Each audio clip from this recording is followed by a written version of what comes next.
Call to order the Parks and Recreation Committee meeting for June 22nd, 2026, Village of Weston to order. Can we stand for the pledge of allegiance? I pledge allegiance To the flag of the United States of America and to the republic for which it stands, one nation, under God, indivisible, with liberty and justice for all. Okay, roll call. Clark. Here. Sararo. Here. Easter. Here. Tatro. Here. Approval of minutes from the previous meeting. So move. Second. I have a first and a second on the motion. Any discussion? All those in favor say aye. Aye. Opposed?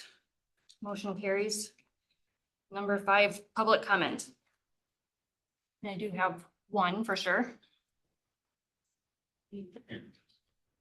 Hi, Ann Zimmerman, 2505 Newport.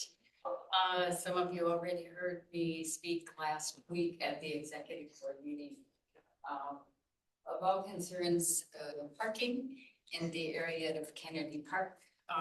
Those of you who are familiar, I am right on the corner of the dead end street of Newport and Alderson.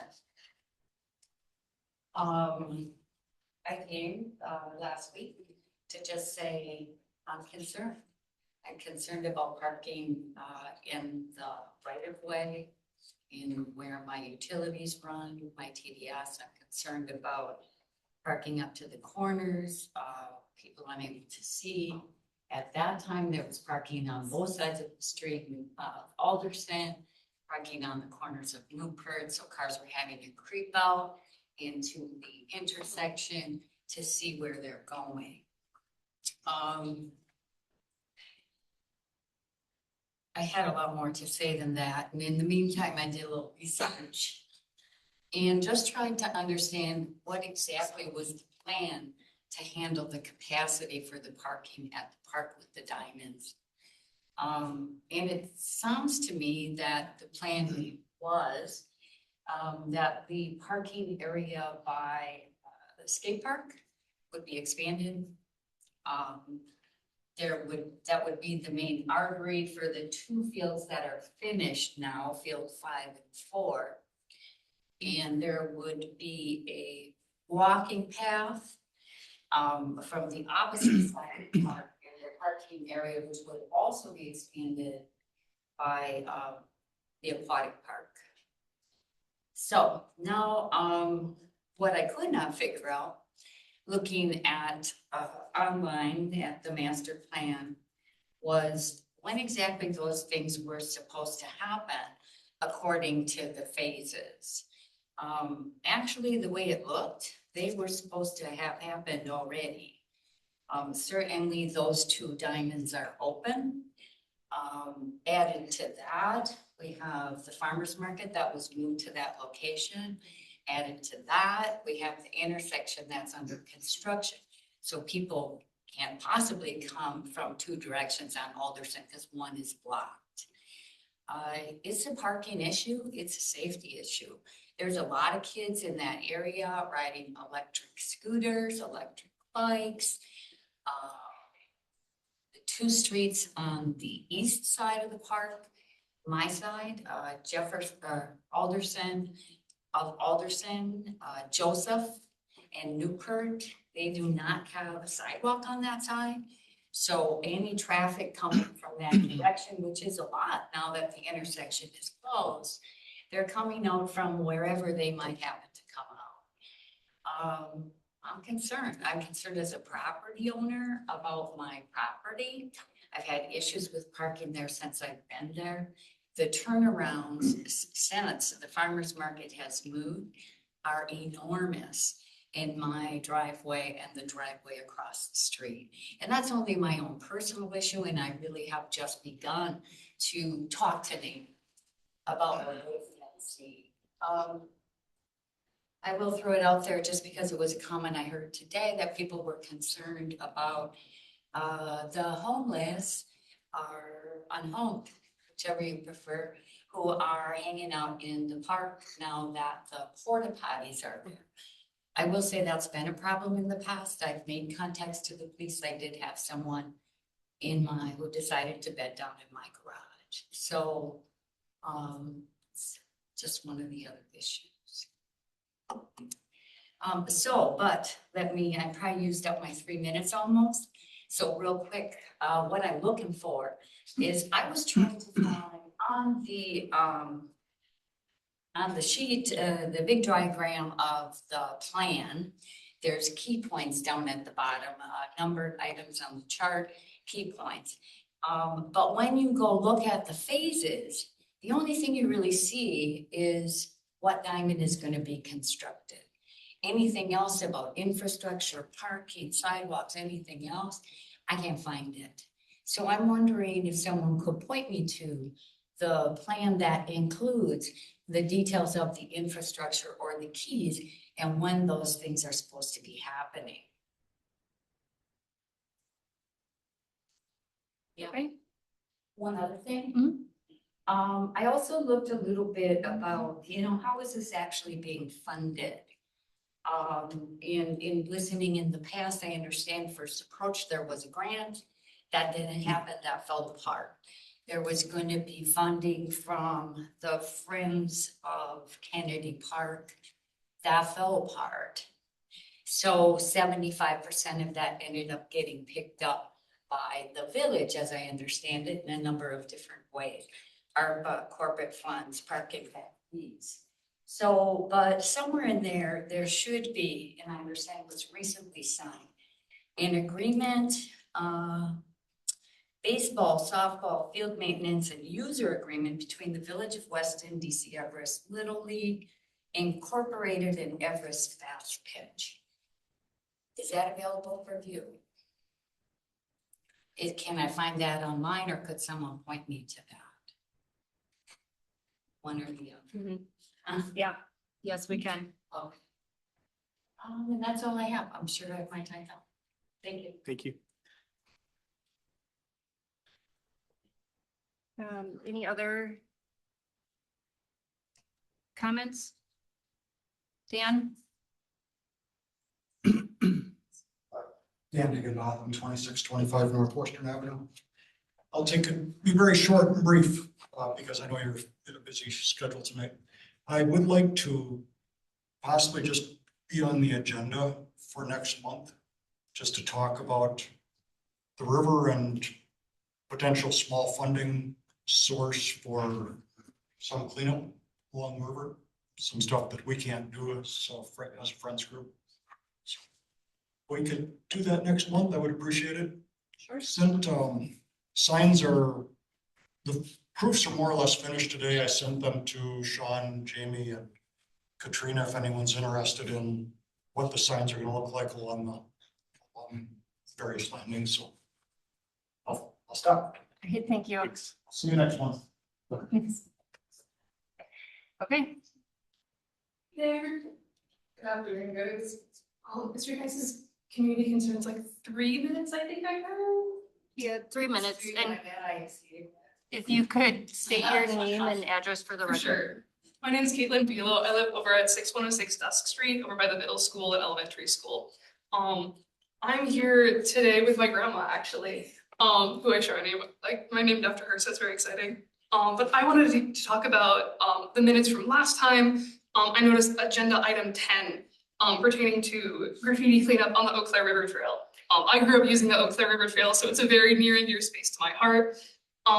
And I'm here to I'm new to the committee, to being in this sort of meeting space, but I wanted to ask the committee to, rather than expend both money and time to protect these memorial benches with coatings that, per my research, do not really prevent graffiti, instead consider restoring these benches through student-created murals that can both repel graffiti and engage our local students in the acts of remembrance, creation, and community engagement. So during my bike ride on the trail yesterday, I counted 7 concrete benches, all with a concrete and plastic waste bin nearby, kind of these little rest areas. I'm sure you guys are familiar. 4 different people are commemorated along this trail. Kyle W. Clough, Daniel, I'm going to mispronounce the Polish name, Brzezinski, Mildred A. Felch, and Scott Gast. Mr. Gast, a graduate of Wausau West Class of 72 and an avid softball player, is commemorated with 4 of these little rest areas. his benches, one of which sits close to the Ryan Street entrance, which is both me and my grandma's closest entrance to the trail, is indeed riddled with graffiti. This graffiti problem doesn't exactly memorialize these people. Scott, or Scotty as his teammates remembered him, is on one of the benches. Passed in 2003. His son, Lance Gass, passed in 2021. Ms. Felch, a school baker and Sunday school teacher for 20 years, which is crazy impressive, was an avid gardener and bird watcher before her passing in 2007. Mr. Cloth, who passed in the same year, is also honored by a named scholarship that was awarded to graduates from BC Everest in, I believe, 2016 and 2017. I couldn't find anything about Mr. Szynski. However, still these benches lie along the river commemorating these people in our community. So instead of, these benches have been around for about 20 years, I'm guessing, 15 to 20. If we truly wish to keep these people's memories alive through these benches, I think we need to do more than simply maintain them by pressure washing off graffiti and applying a coating. Last month, the committee discussed the possibility of, after cleaning graffiti, pulling them to the municipal center, and pressure washing them, adding a protective coating. Anti-graffiti coatings, however, don't really do a lot to prevent graffiti. The main thing they do is they make it easier for graffiti to be cleaned up, which is important. However, what I want to point out is that these coatings come in two primary types. Sacrificial and non-sacrificial. The sacrificial type of coating is basically, as the name suggests, a sacrificial barrier for all types of paint. When you pressure wash it off, the coating comes back off, you have to reapply. Because these benches are on the trail, this process can be very expensive, especially if you have to haul the benches up every time, which, considering these benches have painted placards on them, that is kind of the best scenario. This type of sacrificial coating often takes paint underneath it with it. Non-sacrificial coatings are a bit better. However, these are also very expensive, costing upwards of $66 for a concentrate that would make about a gallon of this. This gallon would probably cover around 180 to 300 square feet, which for the number of benches on these trail, given the size of these benches, was simply not enough for 1 gallon. And again, considering the manpower it would take to haul these very large concrete benches onto a trailer and bring them here, it isn't really a worthwhile solution considering the fact that both types of these coatings don't actually stop graffiti from sticking to these surfaces. Paint dries on any surface, even if it is protected. So while a coating like this would be a very welcome improvement to the state of these benches, I would suggest that this would be an expensive solution for something that will not really add to our community. However, I am a graduate from Lawrence University in Appleton, and if you've been downtown in Appleton, as I have many evenings, you might notice the traffic control boxes on pretty much every intersection, right into like the intersecting street with College, all have murals on them. And if one were to search up these murals and find our little art walk downtown, we would learn that these murals were completed by local middle and high schoolers in the Appleton community. They were both planned, painted, and executed by these students. Something you might also notice, or notice an absence of, is graffiti on these boxes, on these murals. And I have never seen a public works person cleaning off these boxes. I have not seen graffiti on these boxes. And while this can be due to a coating, and I would love to hear more research on that, I would suggest that the reason these are not defaced is because of two reasons. One, it's a lot harder to paint over something that has a ton of colors. If you just have one can of spray paint, you're not really going to do much to deface something. And two, there is a graffiti culture. I spent some time abroad in Berlin, and if you've ever been, the place is covered with graffiti. But the thing about graffiti is that regardless of how we feel on the matter, people do value effort and intentionality wherever you are. And with graffiti, people are a lot less likely to tag over something that someone clearly put work and effort into. So I suggest that our community takes this opportunity to further rememorialize, or if you'll forgive a pretty bad pun, muralize these people who are honored on this trail. And as an Appleton, I can think of no demographic more perfect to do this than students. I am a teacher by trade. I am pending my student teaching. I will have a 4th to 12th grade license to teach ELA. And I've spent hundreds of hours in Wisconsin classrooms. And one thing is really just abundantly clear to me. is that these students don't feel a sense of ownership in their education, their communities, and really most areas of their lives. I've watched students take hall passes and do gossipy walks around the halls instead of going to their English class. I've watched a 5th grader at Edison Elementary chuck his lunchbox down the hall because he's not listened to an abusive home. At DC Everest, where I spent my last winter, a ton of students use the opportunity of a prompt about freedom and safety to instead talk about their career prospects. Am I going to be safe going into XYZ field? Am I going to have the economic means I need if I want to pursue this course of study? Those are questions that our students are asking, and education as is really isn't answering. Many students do not yet possess the accountability, self-articulation, or self-definition required to become responsible, civically engaged adults, because schools alone cannot teach them these skills. Education as is does not teach children about the histories of their communities or how to engage and benefit them. However, these benches provide a perfect opportunity to do just that in a way that not only will offer a more long-standing solution to the graffiti problem on the Eau Claire River Trail, but also address the needs of our community and our children. Thank you. I yield back. Thank you. Thank you. That was very informational. Any other public comments? Katrina, if I may. Yeah. Jimmy, I know you have to leave, so if you have anything you would like to comment on, we don't have a huge update for Kennedy tonight. We do have it some in the packet, but there's not a lot that has happened in the last month. But if you want to give an update on the tournament, which, I mean, a little bit, I mean, obviously, you don't, I think the committee needs to make the decision to move the Yes, agenda yeah. item up first. Yeah. Is there anybody online that, There's I just- only staff online. yeah, I know we have And Jody. I know we have a 15-20 minute presentation, so Yeah. that would be your choice. But It's fine by me. yeah, I'm okay with that. Come on up, Jimmy. Sure. Jimmy Olson, 5503 Winding Creek Drive. Just a quick update on the tournament from this past weekend. It was just a huge, huge success. It was the biggest tournament we've ever hosted. We had 20 teams. We estimated over 1,000 people at Kennedy Park. Big success after the thunderstorms Friday night, of course. But Saturday, Sunday, weather was beautiful. Just want to show the outpouring of positive comments from the weekend.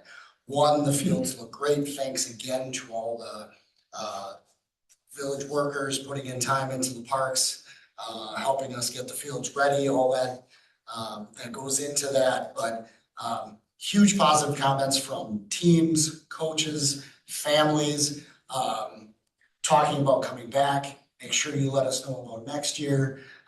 Great atmosphere. We had a number of new, on top of the new fields, we had a number of new things. We had a home run derby for the first time that was very well received. Camden Woodowski hit 4 home runs in the five. So really well received, tons of positive comments, and really the best run tournament we've had yet. The extra space, the extra porta potties, our organization bought a golf cart to help with a number of different things. We escorted some senior individuals from field to field. We were ready for any injuries that would take place, make sure that we're ready for those types of things. But really, it was a lot of fun, and just again, such a positive influence from this past weekend. I just want all the championship banners have Village of Weston on them. Thank Yeah. you. So all their photos say Village of Weston. So positive response from the hotels in the region as well too. I already got an email from one of the hotels saying thank you for sending people our way. I'm positive the restaurants did well this weekend. We know that. I saw plenty of people walking over to the farmers market. We saw people walking back through the park with gyros so very unique aspect to that as well. Okay. Did the presentation of the proceeds come through? So we didn't announce anything yet, Okay. because we're waiting to present, the first proceeds to the Bird family first. But the number is not secret. We will be, donating to the community foundation $17,235, I think the number is off the top of my head, so, that will be going in fairly soon. Great. The $17,200 is in addition to the $30,000 already committed to the Correct. lights. Correct. So, In addition to, yes, the which was from Merrill Iron Merrill Iron and Steel, Yep, our premier sponsor. Awesome. which was Yeah. also I just want to point out too that $500,000 was for Raycheck Field, which is Mhm. why we have both fields too. So And we've already started to have some preliminary meetings about Glow for next year. There is definitely an appetite. There's a lot of people asking questions, when can we sign up? We're definitely working on that as well. Questions from anybody? The only question I have is, I guess what feedback did you receive about any parking, issues with the tournament itself? People getting to it or finding places to park? Really, we notified the coaches ahead of time about navigating any construction. And we tried to funnel as many people we could into the grassy area next to the large, in the northwest corner. And really, the only comments that I had were positive, especially from locals saying, hey, I thought it was gonna be way worse on Saturday than it was. But there was always room, especially on the west side of the park. Thank you. And it wasn't hot enough that the pool was hopping either, so that probably helped quite a bit as well. and you delayed opening an hour. We delayed opening on Saturday. And we ended up Not closing that they early. weren't open, because I did check, it was about 80% full, I think. What's The that? vehicles, when the pool wasn't open. When I drove through just to see. Oh, I got it. Thank you.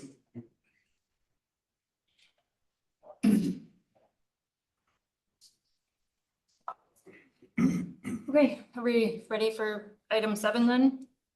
Presentation by HKGI on the bike and pedestrian plan. Yep, I'm just gonna make Jody the co-host.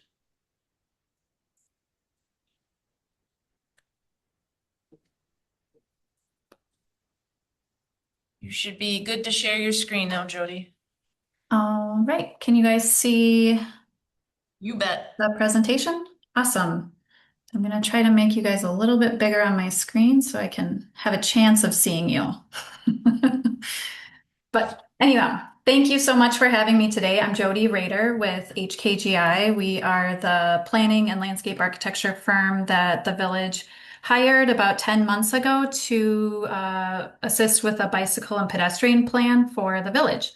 And today I'm here to walk through our process and then also spend some time talking about the components of the draft plan, which have been out for public review for the last few weeks. And hopefully you all have had a chance to take a look at some of those materials ahead of time.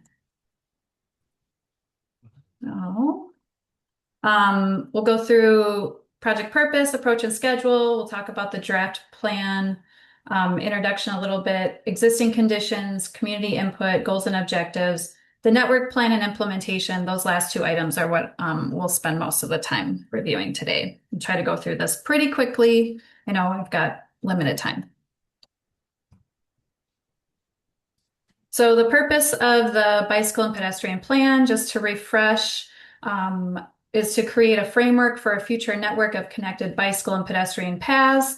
Those are sidewalks and shared use paths, also known as throughout the village. The plan should provide direction on where bicycle and pedestrian paths should be routed if and when future development occurs.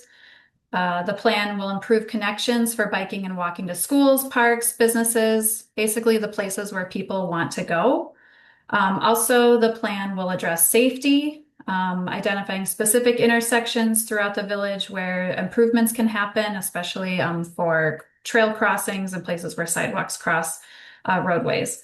And then finally, support outdoor recreation and regional tourism within Weston. And we did this through a multifaceted approach. We looked at existing facilities and infrastructure, kind of trying to identify those gaps in the network. We really tried to address a variety of users. So this isn't just about recreational riding. It's not just about commuting. It's not just for hikers. It's also for people with disabilities, people who can't drive, people who might use public transportation or micro mobility services, children, young people, seniors, families, and people, visitors, and new residents to Weston. So it's really trying to cover a really broad spectrum of people who will benefit from the plan.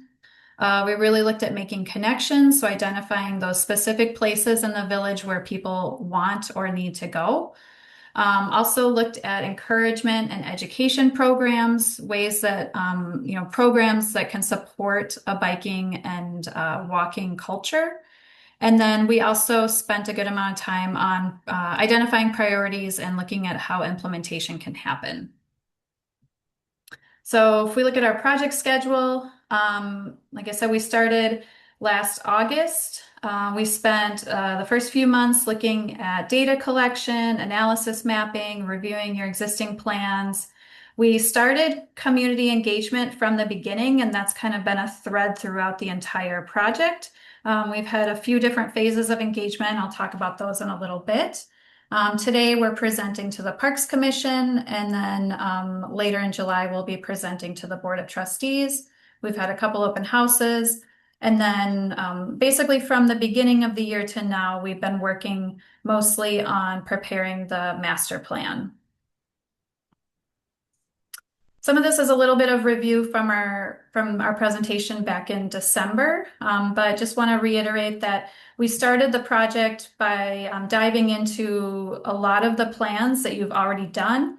We wanted to make sure that we weren't contradicting things that you've already planned or already agreed upon, and we want to make sure we were gathering as much background information as possible. The Wausau area MPO pretty recently developed or updated their bicycle and pedestrian plan. And so we use that as kind of a base for a lot of the materials that we ended up developing as part of the network plan, goals and objectives, because we want to make sure that we're kind of in alignment with your region and with your neighboring communities. We looked at your existing facilities. This was kind of a working map along the way where, because actually over the last year, you guys have built more facilities. And so we're kind of updating this map even just a few weeks ago as you've built a few new facilities over the last few months. But we looked at your existing shared use paths, your existing sidewalks, your existing on-street bike facilities, so places where you've got a paved shoulder or bike lane, and then your existing greenways and soft surface trails. So that's something like the Eau Claire River Trail would fall into that category. So today you've got just under 54 linear miles of facilities today. That's just within Weston. That doesn't include some of the trails outside of Weston. We did a lot of analysis mapping, looking at community destinations, places where you've got those river locations to access. We also looked at a lot of roadway and safety data, crash data, traffic volumes. We looked at hydrology and topography, your future land use. And then we also worked with R.A. Smith, an engineering firm in the area, to do an ADA accessibility assessment. And here we identified 10 intersections within the village and then did kind of a close-up review of accessibility and some of those design elements so that we could have some specific recommendations in the plan for those key intersections. A lot of those intersections are kind of along your commercial corridor on Schofield Avenue or County Road X. We also did a lot of community engagement as part of this process. As you probably all know, we have a project website that's been kept up by staff pretty well. The village newsletter has had a few stories in it. There was a Channel 7 news story last fall. Also, we've kept an email list, so people have been able to get updated about project updates along the way, social media, and also some print media with flyers as well. So, we try to reach a broad, resident base. We know not everybody knows what's going on. And, of course, We always hear that at the end of a project that people didn't maybe necessarily know that the project was even happening, but we try our best to cover a lot of bases. We held a community survey last fall. It was open for 2 months. We got pretty good participation. Some of the highlights that we heard from that, the barriers to using trails in Weston, lack of trails leading to where I want to go. So that's the biggest one by far, was just that people would, they would use trails more often if they existed. So, that points to kind of a need. Paved trails are the preferred facility types over soft surface trails, on-street bikeways, or other types of trails. We did hear a lot about a desire and like for soft surface trails as well, but paved trails are kind of the most preferred. Quite a few people growing over the last few years are using electric assisted devices. So we heard a lot about e-bikes. Based on the survey from last fall, it looks like a little over 15% of respondents either use an e-bike, an e-scooter, or electric personal assistive mobility device. So, I think if we would have asked this question maybe 5 or 10 years ago, that might have been 1% or less. So, I think everyone knows that's a really growing sector. Most people in Weston are today using the trail network, biking or walking for exercise, for pleasure and recreation, less for some of those utility reasons. And so we see that as really an opportunity, as something to strive for in the future, to expand your network so that some of these places like going to work or going to school can grow in use in the future. We had an interactive mapping tool. We got a lot of comments on this. I'm sure none of this is like news to any of you. People really like going to the Eau Claire River Trail, really like those separated paved trails. They really like connecting to other parks and, trails outside of the village. A lot of people had ideas for trails in kind of the southern area, also the northern area around the Eau Claire River, Mountain Bay State Trail extension. And then we heard a lot about concerns about busy intersections, congestion around schools, and areas without bike or ped facilities at crossings. We held 2 stakeholder meetings. One was kind of by default geared around parks and connections to the river. And then we held a second stakeholder meeting in January, and that was really pulling together folks from the school district to talk about specific issues around your schools. We held 3 open houses over the course of the last year. The first one was really about gathering ideas. The second open house at Green Hat Community Center was really about kind of introducing some of those draft in progress ideas. And then the third open house, which was just a little under 2 weeks ago at the Municipal Center, this was really about sharing the draft plan and getting feedback on the draft plan specifically. We identified a number of issues and opportunities. I'm not going to go through all of these, but this is really sort of the basis for how we developed the network plan and the recommendations in the plan. We also developed a set of goals and objectives. I know we reviewed these, I think, a little bit more in depth at the last presentation, so I'm not going to go over each one specifically, but we also created a vision statement. And this I do want to just take a minute to read out loud. The people of Weston recognize that multimodal connectivity is a major factor in what makes this community a desirable place to live. The village will work to elevate comfort, safety, accessibility, and quality of life for residents and visitors by providing a well-connected bicycle and pedestrian network that serves people of all ages and abilities. I know there's a lot in here, but I think this is really important to highlight kind of that first sentence, that this is really what makes this community a desirable place to live. We heard this a handful of times at our open houses, and something that we really want to drive home. Like I said, we developed a set of goals and objectives to help both guide the plan process, but also to be sort of a guiding principles as you implement the plan. And we base these goals and objectives pretty closely off of the MPO goals and objectives so that they can align. But where it made sense to tailor things to Weston, we've done so. So these are some of, I'll just maybe quickly. The first goal is really about connecting the facilities. Second one is about leveraging alternative funding sources for implementation. Third is about designing roads to be compatible with surrounding uses. The fourth goal, reducing the number and severity of crashes, especially with motor vehicle bicycle crashes. Provide adequate education, environment, evaluation, enforcement programs to supplement facilities and improvements. Enhance intergovernmental cooperation and coordination for improving multimodal transportation. Goal 7, develop, evaluate, and enforce implementation of bicycle and pedestrian friendly design standards. A lot of this is really, continuing to do what you're already doing with your current ordinances.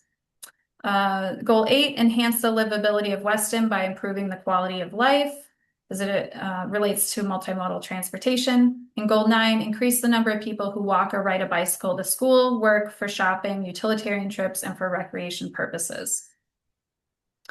All right, so all of that, and now we finally are to the network plan and recommendations. This is really the sort of heart of the plan. This network plan shows where all of your existing trails, sidewalks, greenways, and on-street facilities are located today. Those are in the solid lines. And then the dashed lines are what's future, what's being proposed as part of this plan. So you can see that there are quite a few shared use paths that are proposed. Here we've got some of those quantities on the side.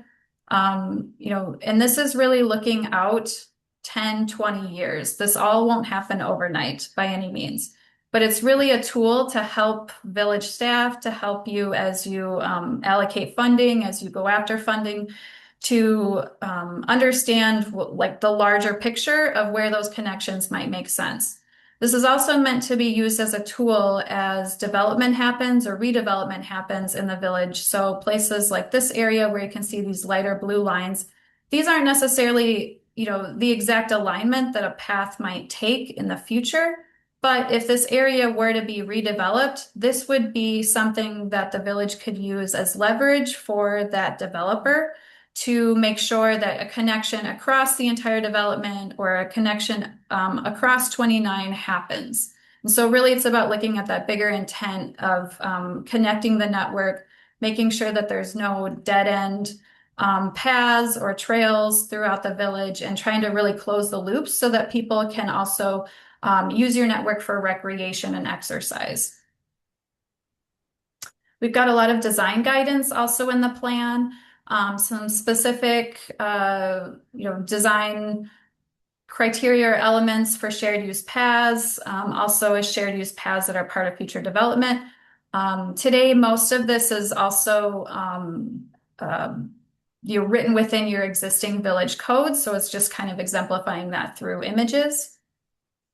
We also have guidance on sidewalks and some draft language here for potential assistance for, changing or updating your sidewalk ordinance to help cities or help village staff to understand when and how and where to upgrade streets with sidewalks in existing neighborhoods.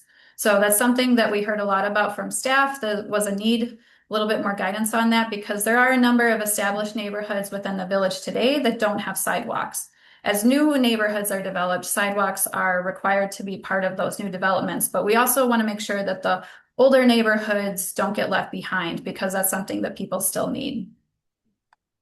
Greenway trails, these are looking at expansion of the Eau Claire River area, and also trails in the southeast area of Weston, where a lot of this is really following conservation or future natural areas. We also have guidance for on-street bike facilities. Today, you've got a number of places where you have paved shoulders and a solid line.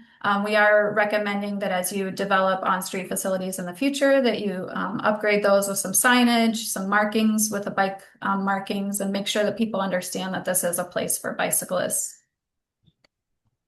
We also identified more intersections throughout the village in addition to those first 10 that we looked at as part of the existing conditions analysis. We identified, I think, another well, I think up to 23 intersections and grade separated crossings that could be improved in the future, including some long-term ideas for future crossings via tunnel or bridge over Highway 29. We also looked at trailheads, river access, and amenities. So this was something that we heard a lot about through community engagement. People really like to connect to your parks, the river, your other trail networks. And so we tried to identify places where you already have public infrastructure like the Village Municipal Center, your parks. These are places where you already have some parking, or you might already have a trailhead, or you might already have a place where people can access the water. And we just want to put those kind of together. And then we have some recommendations about how to upgrade some of those with some maybe smaller amenities, things like drinking fountains or benches as a way to elevate the experience of biking and walking throughout Weston. All right, the last chapter is on implementation. And as part of this chapter, we start off with 5 implementation recommendations or strategies. These are kind of higher level items that we think would be the most important for the village to kind of keep doing over the next few years, over the next 10, 20 years, in order to make sure that the plan is implemented well. It's not just about building trails and sidewalks. You also want to make sure that you're evaluating and monitoring and tracking those things, that you're creating the events and encouragement activities that help people to be educated on the trail network. There's also a lot of coordination with the MPO, the county, neighboring communities, e-bike ordinance and education. You actually already just a few weeks ago passed a new e-bike ordinance, but making sure that people are educated about that and, kind of evaluating how that's working, would really help this plan as well. And then, sorry, I kind of went through these backwards. I don't know why. Also, really staying focused on those safe routes to schools, and really, keeping in contact with the school district and keeping that at the forefront. We do have a phasing plan included in the document. This identifies projects kind of puts them into 3 buckets: priority projects, medium-term projects, and long-term projects. On this map, which I don't know if you all can see very well from where you're sitting, but the pink lines are the priority projects. The medium-term projects are the yellow-orange, and then the long-term are the green. And so this is really as a way to just sort of sort out or help to steer the ship as you're looking at what to do, first. And those priority projects are really ones that are near schools. That's really kind of the top priority, things that are connecting students near schools, and also places where we heard the most about through community engagement regarding safety. We also added a few things in that priority projects list that we know are already funded or already happening as part of the next round of improvements over the next few years. And then as part of the document, we've got a table for each of the categories that lists out each of those projects, what type of project they are, estimated costs for those improvements. So this is really just a baseline for those linear improvements, potential collaborators on those projects, and then where we've got associated intersection treatments that could be coupled with those projects. We also have a section on operations and maintenance, some recommendations about kind of frequency of different maintenance activities. And then we also have some baseline information about maintenance costs, as well as capital costs to replace your facilities as they age out over time. And then the last thing in the plan, we've got a few pages of tables that outline a number of state and federal opportunities for funding, so grant funding opportunities. Whew. So next steps, we'll be, kind of opening this up for conversation and comment from this group. And then we'll be working on final revisions to the draft plan based on what we hear today. And then our plan is to present to the Village Board of Trustees on July 20th for approval. So thank you very much, and I will stop talking now and open it up for questions.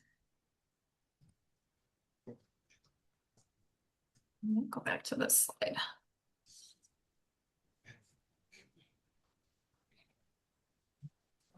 Any thoughts? Yeah, a couple questions. One, I had received some feedback from residents in the Sandy subdivision who were concerned about, proposed sidewalks along Quinton Street and Creole Drive. I'm wondering if that information was relayed to your group and some of the recent, feedback. We did have a number of folks from that neighborhood come to the open house on the 11th. I don't know that I've gotten any other specific feedback passed along to us since then regarding that neighborhood. That, I guess, one observation I would make on this is, I think sidewalks are good. I'm an advocate for them. Unfortunately, I think the appetite for them in our community, especially in existing neighborhoods, is difficult. We tend to get a lot of resistance to that in existing neighborhoods because people are worried about losing their existing yard. And we've already seen that with some of the newer neighborhoods that have been redeveloped, or not newer neighborhoods, but neighborhoods that have been redeveloped, that initially we're going to have sidewalks and then they were stripped from the project, which kind of creates these gaps in sidewalk connections. So I'm certainly in favor of us continuing to mandate them as part of new subdivisions. I guess I do have concerns about the reality of us making anything mandatory as part of, and Michael, you can probably speak to that. Yeah, I know at the open house we had, I talked to a couple of the people there. I mean, Mock Miller Park is the neighborhood connection there, and the new subdivision that's going in kind of between Ross and the Sandy subdivision will have sidewalk in it. So I guess, part of that discussion was, we probably would at least want to try to connect the park to that neighborhood. So maybe it's not all of Quentin Street, but again, we have gaps, right? So it's sometimes how do we try to do that? And, that might not be correct. Our highest priority project, everybody was looking at this map and finding their house, and all of a sudden they're excited that they're going to have sidewalk in front of their house tomorrow. And, it's like, well, realistically, that's project, 15 on this list. It's not project 1. So. And when that day comes, when we look at it and all of a sudden there's a bunch of houses and there's maybe more kids walking on the street, the neighborhood might feel different and say, wow, I really do think we need to do something different here because this does look like a safety hazard. So. And then as far as the, I guess the proposed river crossings by the Eau Claire River Trail, I guess, is that just kind of like, hey, we know we have some right of way there, so that would be an area we could do that? Or is there any foundation in the reality of that? Because I guess I'm concerned about, could you realistically put a bridge? I guess you could put a bridge over anything, but funding wise, a reasonable sized pedestrian bridge over that river, given the nature of that river and how it changes and the flooding and some of the land use down there. I know the one would connect with, it looks like private property on the one side, and the one is maybe DC Everest School District property, which we kind of share anyway. Yeah, I think in actual property lines, they both are at probably either extent of the Everest School property and the villages on either side of the river. And I guess we try to iterate this is a plan. No engineering, no topography, no none of that stuff, floodplain, all that hasn't been, vetted. So if, again, we hit a point where we go, yes, we really want to explore this project more, and we start looking into it, the actual bridge, if we want to try to do something, maybe is in the middle of those two or somewhere in there, or we come back and we go, yeah, that's going to have to be a $8 million bridge, and we just don't see that ever happening. But if I can also just reiterate the fact that if you are seeking any sort of grant funding or any type of foundational funding, generally the first thing they will ask is, do you have a plan? And so being able to point to a plan like this is, a very good lever for fundraising and fund seeking. Thank you.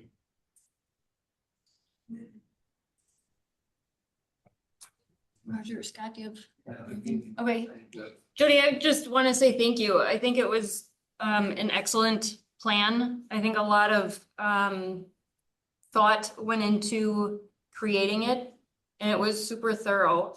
And I appreciate definitely having some guidance on prioritizing projects throughout the community that specifically the residents feel are high priority or really safety issues. So thank you for all the effort that you guys put into this. It'll be a great tool to guide us in the future.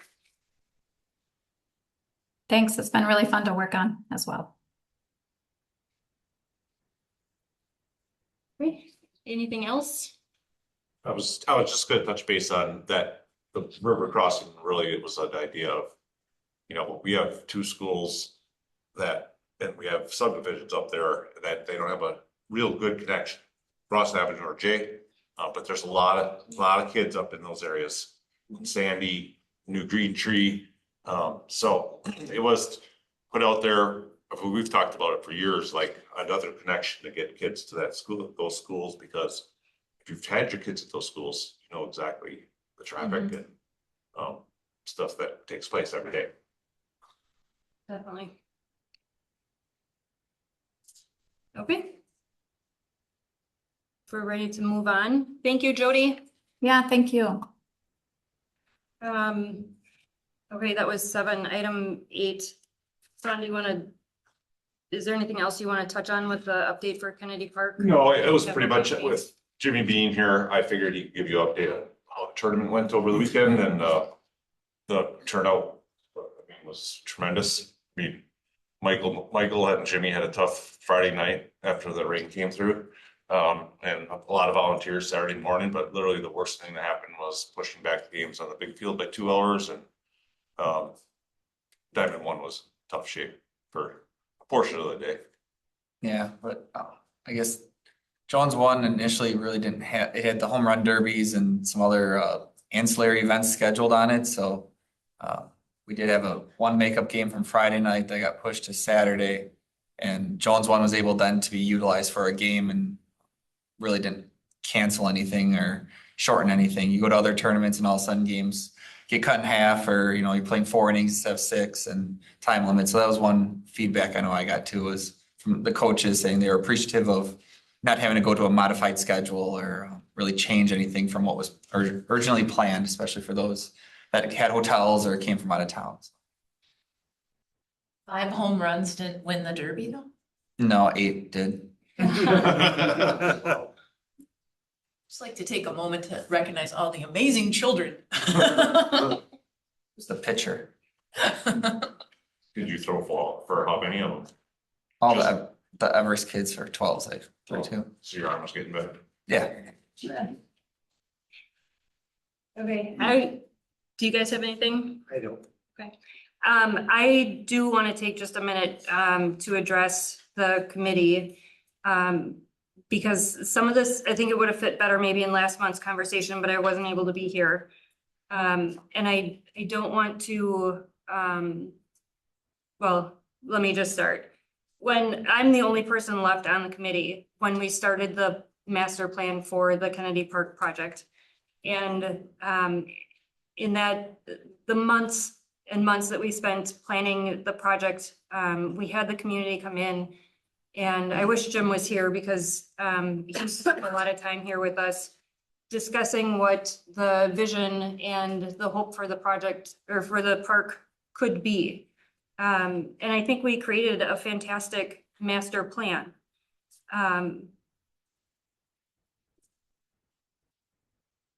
With that, I think the project, the fundraising and the storytelling that has been happening around the project has not gone the way the committee envisioned it to be back in the day when it was a different makeup.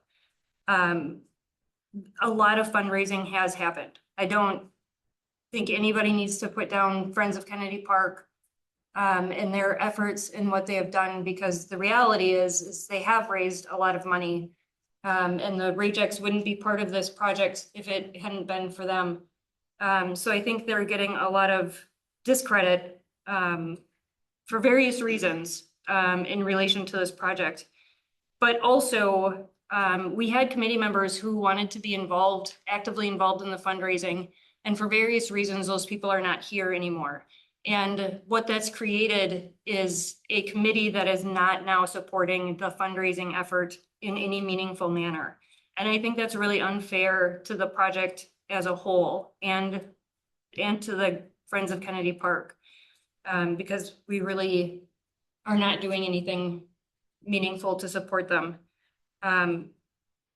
So I've also been hearing in various conversations or at meetings, there has been some discussion about the master plan for this park and if it still is pertinent and applies to what our goals are.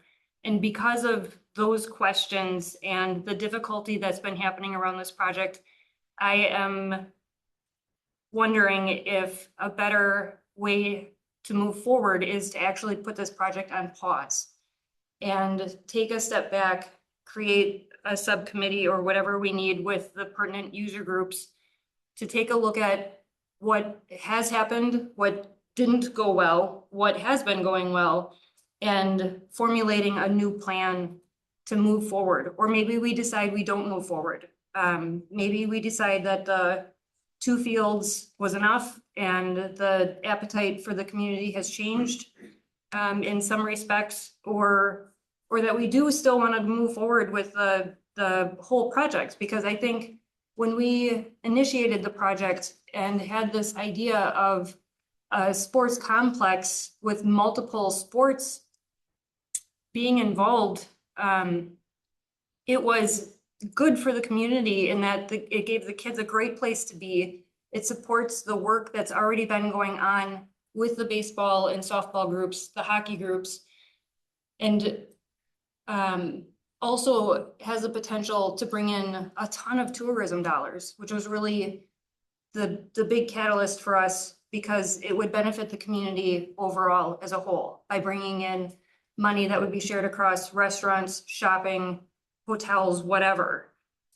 So that was the initial intention of this plan. And we've gotten so far off track that I just wonder if that's something we should consider doing, is putting this on pause, because at this point, I feel like the Friends of Kennedy Park are under such scrutiny that there's a barrier for fundraising at this point for them because of what's been going on in the public. And I don't know how to move past that unless we pause and say, let's just take a step back and look at this project and make sure that our goals, what we still want to achieve, is really what the end goal still is.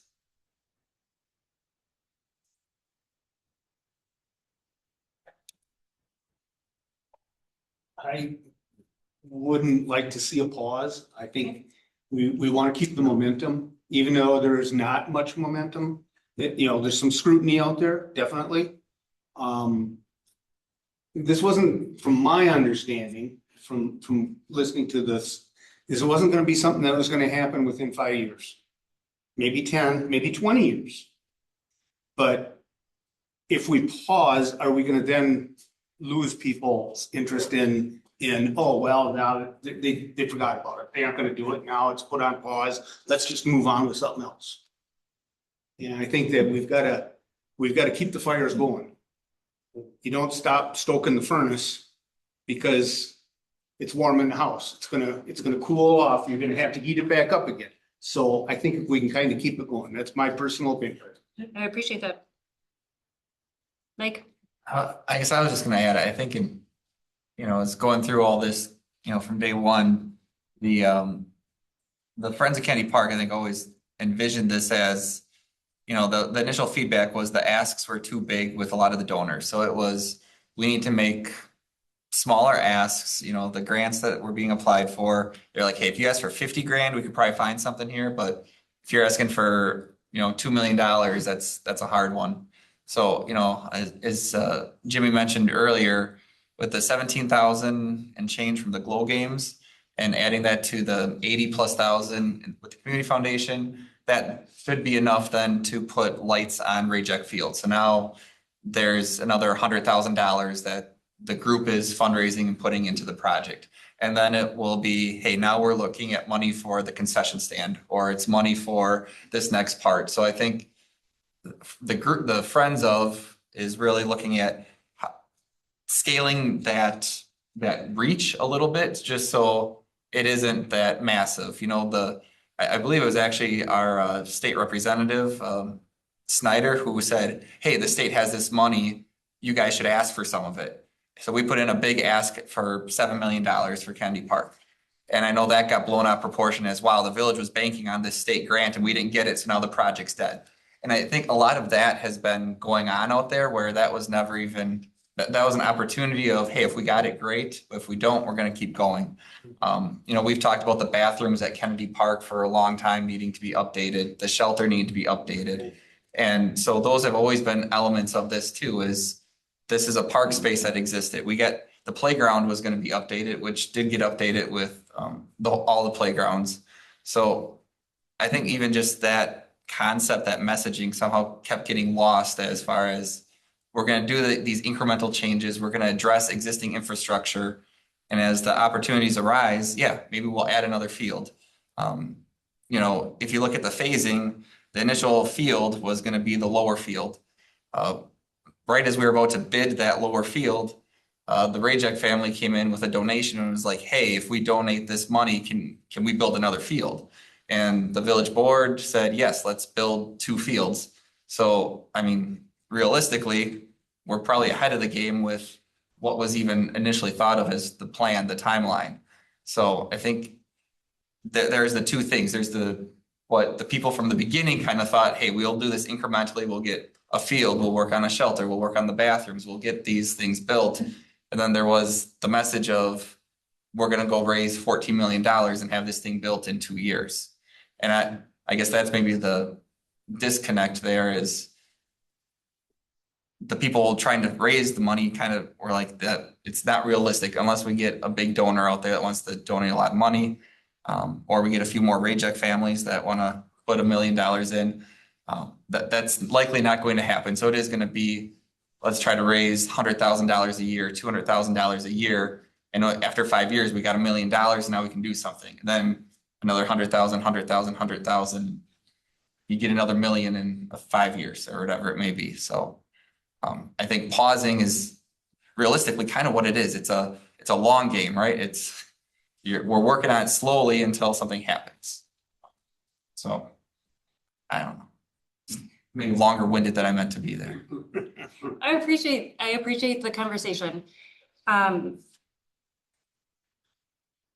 Because I don't want the project, because if the thought of the scale, the overall scale, or the end object to be this big sports complex is maybe not the reality that we want anymore, then that's a conversation we should have. And I think, Jamie, you had mentioned that maybe last meeting, that perhaps it was a conversation that needs to happen if our goals aren't still the same. And so I just want that to be a possibility so the Friends group isn't trying to meet this overwhelming goal when that's not really what the community wants or needs anymore at this point, I guess. I personally think we can look at the plan anytime. We should look at it. Like you said, things change, needs may change. There may be changes just based on what we already did that would be like, hell, maybe we should do something a little different. So I think we should look at it. I think we should get together and look at it and say, have things changed? The farmer's market conversation also is if that's the plan, which we'll have that talk a little bit later, but how do we work that into the plan? Okay, maybe we need to have a smaller. I don't know that it necessarily needs to be a smaller group. I think if it's just here at the parks and I mean, that's what the committee structure is built for, is to talk those things through. We could have that conversation here, I think. I think if we as a committee or as a board wanted to change the direction of this project, it would be something that we would have to agendize and discuss specifically. I think we're here more for an update and discussion on current things. I agree that I think there may need to be adjustments to the master plan to accommodate some of the realities of that park, or maybe some of the ideals of what we're looking for. Maybe we do need a space that's dedicated for a farmer's market. Maybe we need to adjust the spacing for some of these other things. But I certainly don't want to see anything paused. I don't think, unless I'm missing something, I'm not really seeing a cost in us allowing them to continue. If we never did this project, it would have just been a big empty field that wasn't getting the use it's getting now. So a lot of that fundraising has already made positive impacts in that park. And like I've said in some of our other meetings, you know, leaving the farmer's market and just kind of walking around that park and seeing what's happened over the past few years. Like, it's a beautiful park in the heart of our community.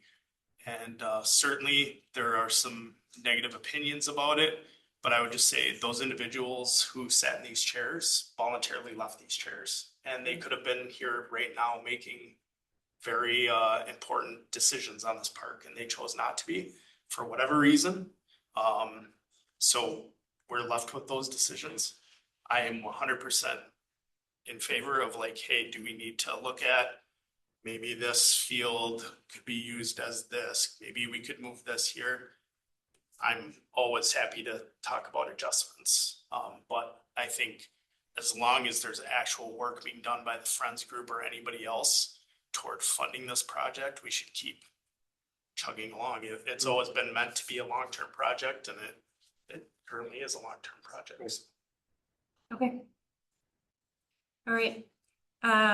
New business, item 10, discussion of possible action on food allergy signs. Yeah, Number number 9. nine, you actually need Oh. action on. Sorry, discussion of It possible was, action. it was on there twice, almost identically, once presentation and once for action, sorry. Discussion and possible action on HKGI presentation and bicycle pedestrian plans. We're looking for a motion. I recommend approval of the draft bicycle and pedestrian plan. Second. Okay, we have a motion and a second. Any more discussion? All those in favor say aye. Aye. Opposed? Motion carries. Now item 10, discussion and possible action on food allergy signs. So this was just mentioned to the committee at the last meeting. They asked me to get some more information. So I did include a string of email conversations I had with the coordinator for the signage for the food allergy group in the area. And it looks like they would, so this is a copy of the sign that would be used. It's approximately a 7x10. They would also provide the posts and take care of installation. And they are open to how many ever playgrounds we are okay with. We have 8. 8 at 7 parks. If you read through my emails, you probably got all this information I'm telling you again. But if you have questions about any of that information that was discussed, I did a little research just on the group. Also, just because I had not heard of them, it is a small group. It's only, I think, 70 people or so in the area, local area. But I figured I should know if it's an actual group, you know. And the only other thing that we had discussed was, you know, is there other stuff that would come up in the future? But of course, if there was, you would have the chance, obviously, to review that. Like, we don't want every single group wanting to sign on either our playgrounds or et cetera too. So, but yeah, I didn't know it was that bad for some people. Yeah, for sure. Just with dogs. That's the only one I know that's really bad for me. Still have a dog. And I still have a dog, yeah. Yep. Yeah, Thoughts? I, from my perspective, when you brought this up, last month, I was a little leery about us like cautioning people about something. Or being like, hey, this is the designated area or something like that. I think in this format, it's more feasible because we're just kind of educating people about the risk that they may not have otherwise thought about. I do think we always have to be careful about saying like, hey, this is safe, and if this isn't signed, it is, you know, whatever, because it creates the risk of misunderstanding. But I think a simple educational sign isn't a problem, and especially if it's being funded through a alternate source, I don't really, unless I'm missing something, I don't see the negative to it. The only thing is like future replacement. That's You what I know, was, that's what I was gonna ask. Because you don't know if the same group of people, or if they, you know, if you don't have some sort of something with them stating they would take care of that. You know, we don't want to say we're gonna take care of them in perpetuity. If one gets damaged, then the village is gonna replace it with a similar sign.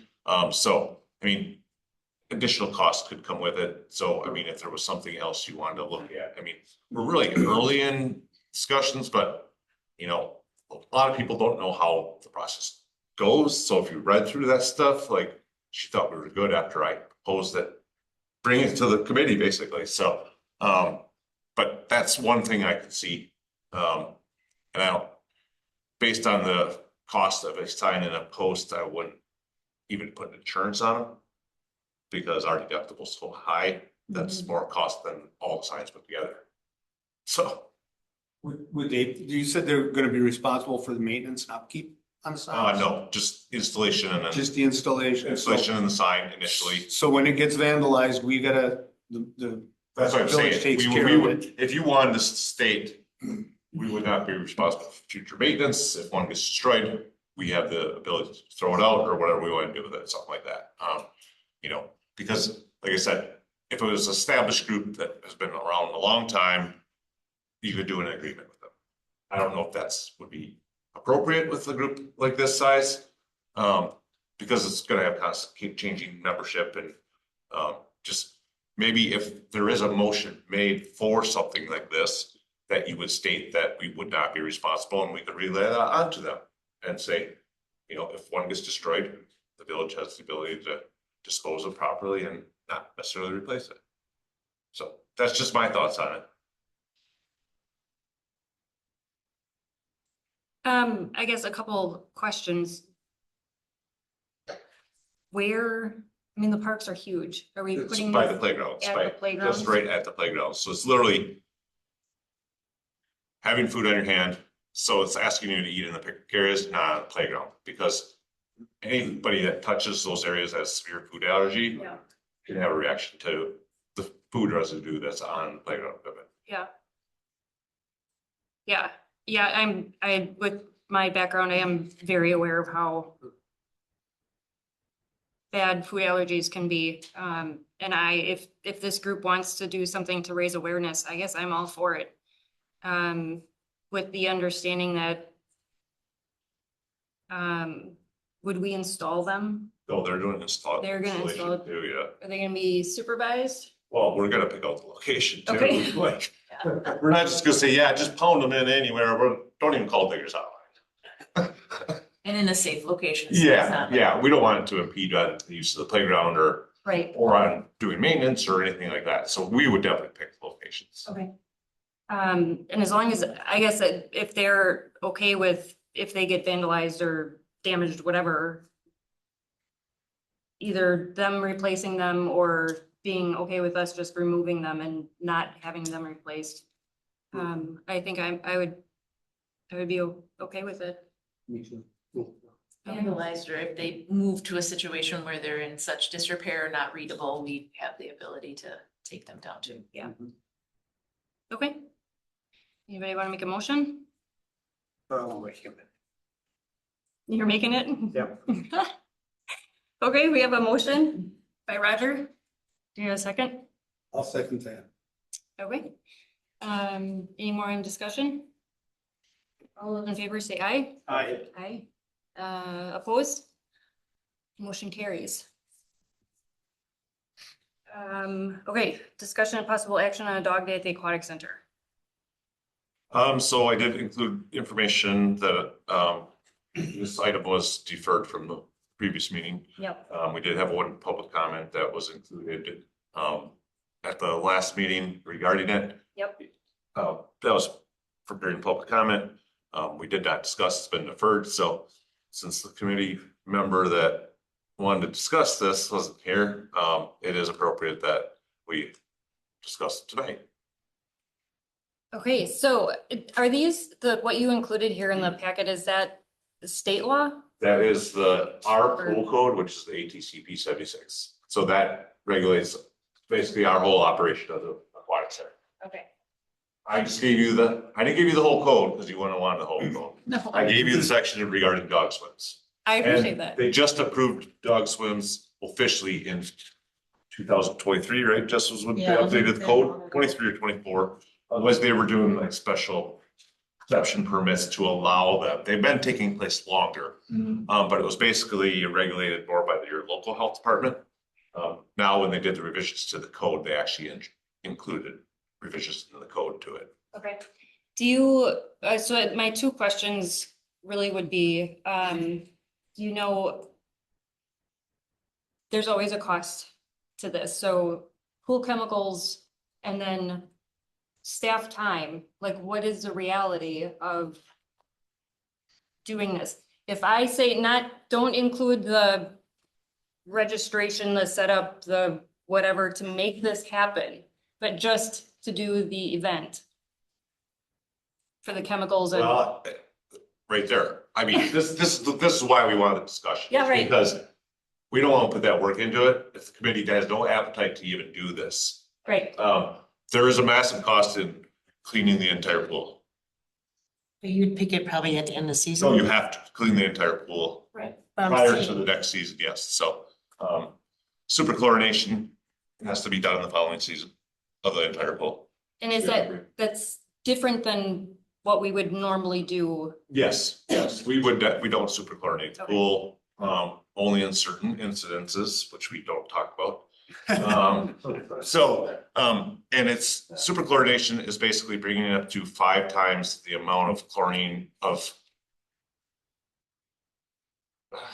combined chlorine. So you super chlorinate to break the chlorine that's combined up. So you have to bring it up to 5 times what your amount is at. So say we're at 4 parts per million, we had a half part per million by chlorine. You take that 0.5 times 5, so you have to bring it up another 2.5 parts per million. And then the super chlorination, then we are bringing it up to that, but also the residual has to actually be higher in the pool for the dogs than for people. So if we're at 4, then we'd have to bring it up to 8 parts per million because we do have cyanuric acid in our pool, which is pool stabilizer. So there would be a cost of bringing that up, obviously, and the staff doing the time to do it. So. How much extra work do you think this would add to what you guys normally do? I mean, if you could. Well, the thorough cleaning of the pool Yes, just was what, 3 days? Yeah, that's normal. Yeah, but that's 3 days of cleaning, then we fill the pool, and then we'd have to super chlorinate it right away, basically is what they're saying. I don't think that would be that hard though. Great. Cause they get the chemicals balance and all that stuff. Yeah, yeah, we usually- Shoot high to be. Yeah. And then also to bring it up to 8 parts per million, right now we run between 4 and 5, so it wouldn't take a lot to get it up that 3 parts per million, because we're at, is it 3.5 gallons per part per million to bring it up? Right now, 3.5 gallons. And 3 gallons of liquid chlorine, and in bulk is $4 a gallon. If you want to buy it in a jug, it's like $9 a gallon right now. But do you have to refill, my confusion, do you have to refill in the fall? No, Okay, no, so it's telling you you have to do it in the spring? super chlorinated before startup occurs the following season. Okay, so you're gonna drain the pool and wash it anyways before winter? And then, No, we don't wash it. If we wash it in fall, it's just gonna Just have to get wash it. super dirty in Okay. spring, so so, you're gonna drain it and then wash it yeah, In spring. in spring, okay, Pressure wash it And every that- spring. And that you do anyhow. yes, yep. But then you'd have to do the super super chlorination. chlorinate. Like I said, to me, that's In my opinion, it's not that much extra because it takes us a little bit to get everything balanced anyway, and we usually are higher in our chlorine right off the bat till we get everything going. Okay. My second question, maybe I should back up a minute here because I did ask for this. And it was my intention, my thought process was to bring, attention to the pool because I love it and I've spent many hours there with my kids over the years. And I think it's a great asset, for the public. Go ahead. I'm just reading through it again and it says Oh. pool shall be scrubbed and cleaned after draining. So I don't think we could wait until spring to clean it based on what they're stating here. Okay, so potentially So we'd it'd be be cleaning like- it twice. Yeah. Okay. Okay, so. I just read this like a month ago and didn't reread it tonight. Yeah, okay, so hold that thought. So my thought process was potentially we could use this as a fundraiser for the police canine or for some of the local animal groups, the Saving Strays or, anybody like that. That was my thought process, was that we could make this a community event, have a food truck and raise some money for our local people. So that's where this came from. Not just, I want to go, my dogs don't like water, so they won't go. So it's not even useful for that. But I would be willing to do the coordination. I don't expect staff to do that aspect of it. I work with Jamie and you guys and figure out what has to happen for registration and all of that. I would take that on myself, see if I can recruit a couple friends to help. So that part would not be staff responsibility. So then my second question is, I know that WASA has done this. Do you have any feedback or is there anybody we can talk to that's done it and they can be like, yes, this was great, or no, this is the worst thing to ever do. Don't do it to your pool. Yeah, I mean, most places do it the last day of the season. Right, So we would technically be closed and this event can only be 3 hours long. yep, But I do have some contacts, with Wassa, who has done them before. I don't recall what their prices were and stuff like that, but I can reach out to Mark and like I said, it's really up to the committee if you want us to do more work, because I can get you better costs on what the actual expense would be, to do something like this, as far as additional staff, chemicals, whatever it is, so. what do you guys think? I would like to see a little better cost breakdown on where, it says that it shall be cleaned after draining. Well, can it wait until spring? Right, be is that what cleaned, other communities are doing? Or do they have to do it right away and then do it again in the spring? So maybe there's a little gray area there that we could work with, might bring costs down. One question I had is, pool water shall be drained by bypassing the filtration system. Is that something you currently do? No, I mean, we know how to do it, but we just can't have any of that water going into our filtration system with the dog stuff in it. With the dog stuff in it, I'll say, because they carry that stuff on them too. Yeah. Okay, And you're I mean- you're on cleanup duty too, for the grass. yes, yes. Yeah. Yeah, so I guess whatever the committee is, I would like to have more information, I guess, see if WASA comes back or says like, this was the worst idea ever, then I would take that under consideration and be like, okay, we probably don't need to go down this path, but if you guys are willing to entertain the idea, we could gather some more information and. Yeah, I think from my perspective, I'm always open to trying new things and, I think any type of cool activities and stuff for the community is benefit. The big things that, I wouldn't expect a ton of work on this, but I guess the big things I would want questions from or for is with regard to the statute or regulation. I guess what is the reality of some of those sections, like what you're expected to do? I have communities that have done this, seen the health department be like, like you have to do this. And then I guess the pros and cons some of our other communities who have done this before have seen. You know, I don't always like comparing community to community because every community is a little different, but they may have already tripped on some of those things and been like, this is something we didn't think about. Well, I mean, we know all three of the local inspectors pretty well. And ours will be at our pool on Thursday this week, so talk to them then. I mean, see if they have heard anything throughout the county on how they've gone and so forth. I mean, so besides the connections with Wasso's rec director, so yeah, I mean, we have some access to people that have done those things. Do we need a motion then technically, or can we just? No, I say like bring I it said, back I next just, month? if I stuck hours into it and you guys said, nah, we're not doing this, well, thanks. Yeah, I'm committed. If we can make this a thing, I'm committed to trying it and seeing what happens. Like I said, because I think it would be fun, despite my dogs not participating in it. Because I think it could benefit. It could be a fun community event if we can incorporate it in fundraising and a food truck and I don't know what else we could come up with. So.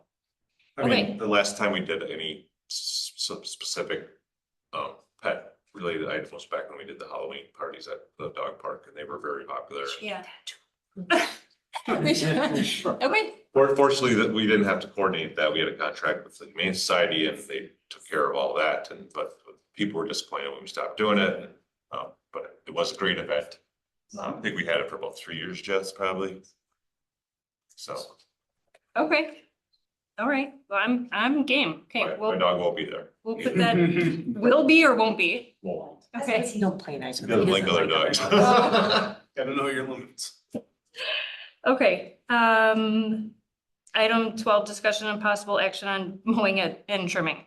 So I did ask for this to be brought up just because I received a couple comments from the public about the mowing in the various parks. I am glad that this is something that we have time to talk about and complain about, really. But also we've had an amazing year for growing grass and green things and I'm sure there is a reason that some of the mowing wasn't completed.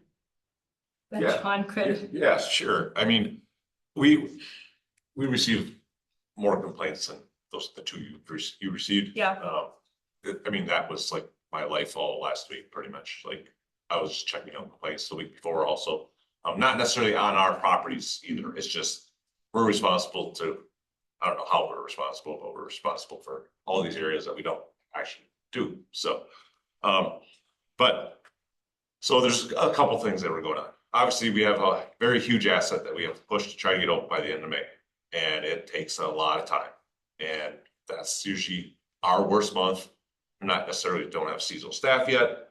We're spending a lot of time at the aquatic center and some of those things get deprioritized a little bit.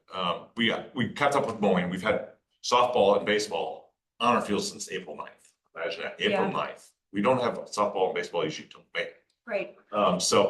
And then the second one you got was just so happened, there was 4 pieces of village equipment that do mowing that were all down at the same time. Not our new mower. Oh yeah.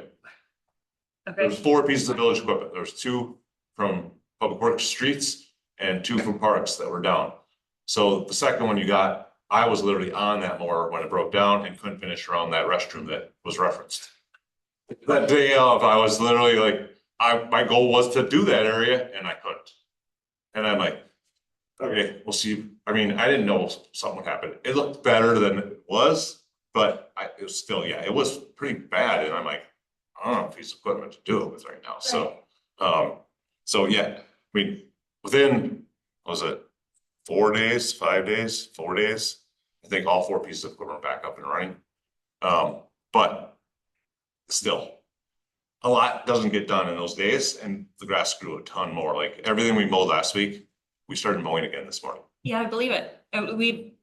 We have had a hard time keeping up on our property. We had to mow a couple areas twice last week. Yeah. And we don't have the ability to do that. We're lucky we can mow everything we have in 2 weeks. Right. And there was areas we mowed twice last week because it was so bad.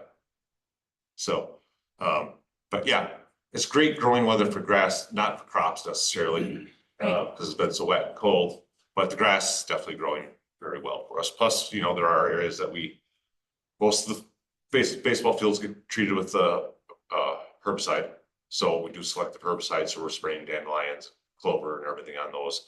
And then they get fertilizer too, so we're encouraging the growth. And the rain is making it grow even more, so. Sure. But yeah, I mean, it does happen. We do get behind, but equipment breakdowns definitely don't help. And then we had one seasonal started on the 20th, right? 20th, May 20th. Is that when he started? It sounds right, and then the Yeah, 30th. the other one was 30th of, well, it was technically the 1st of June. Yeah. Don't we usually have more than two? No? No, I must have we've created ran a number three, for you. we've ran three. But we're limited by vehicles and equipment.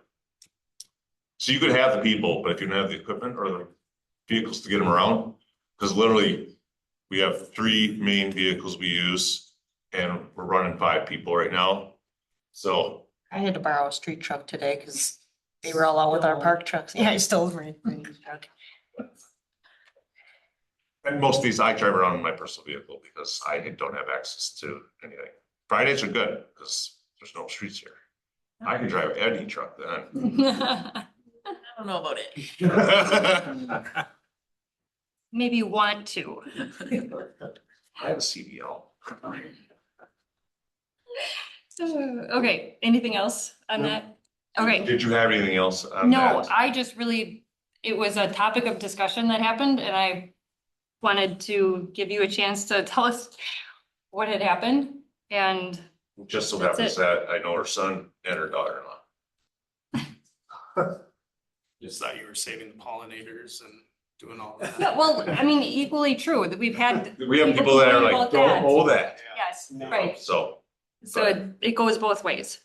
yeah, just reach out if you have stuff like that. I mean, we'll try to explain, you might like the explanation at times, but we try to tell you what happened or what's going on and Yeah, and a lot of times people are just, it makes it better when people understand that it's not, we're not just not mowing. you just close your eyes and drive around.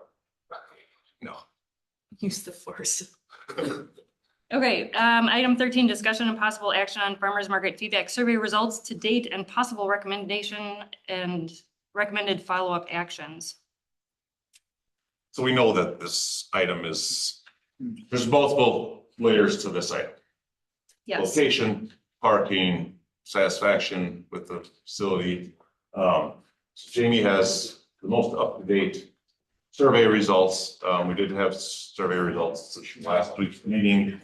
Also, I included the results that were in the pack from last Monday, just so you had a baseline, because I knew you weren't getting the rest of them till tonight. So you could review them if you had not looked at them previously. We have 41 more responsive. 41 more since Yeah. last Monday. And really after discussion, we wanted to, I thought it would be good to have it open for this past weekend. Because the amount of people that we added to that park this past weekend, and people going to the farmers market that are from out of the area, you know, that have had interactions with other ones probably.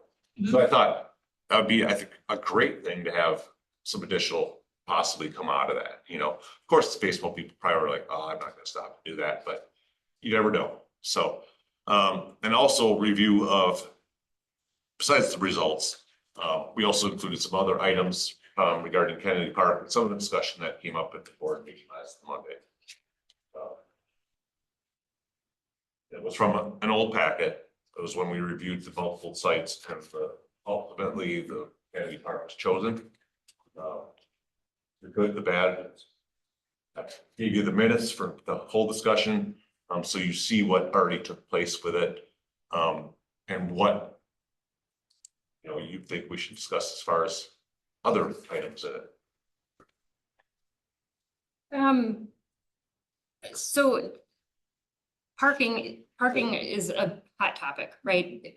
Would you be able to bring up the map by Kennedy Park Yeah. So that I can, or we, everybody can see, Pam did a great job bringing It's in her the packet. concern.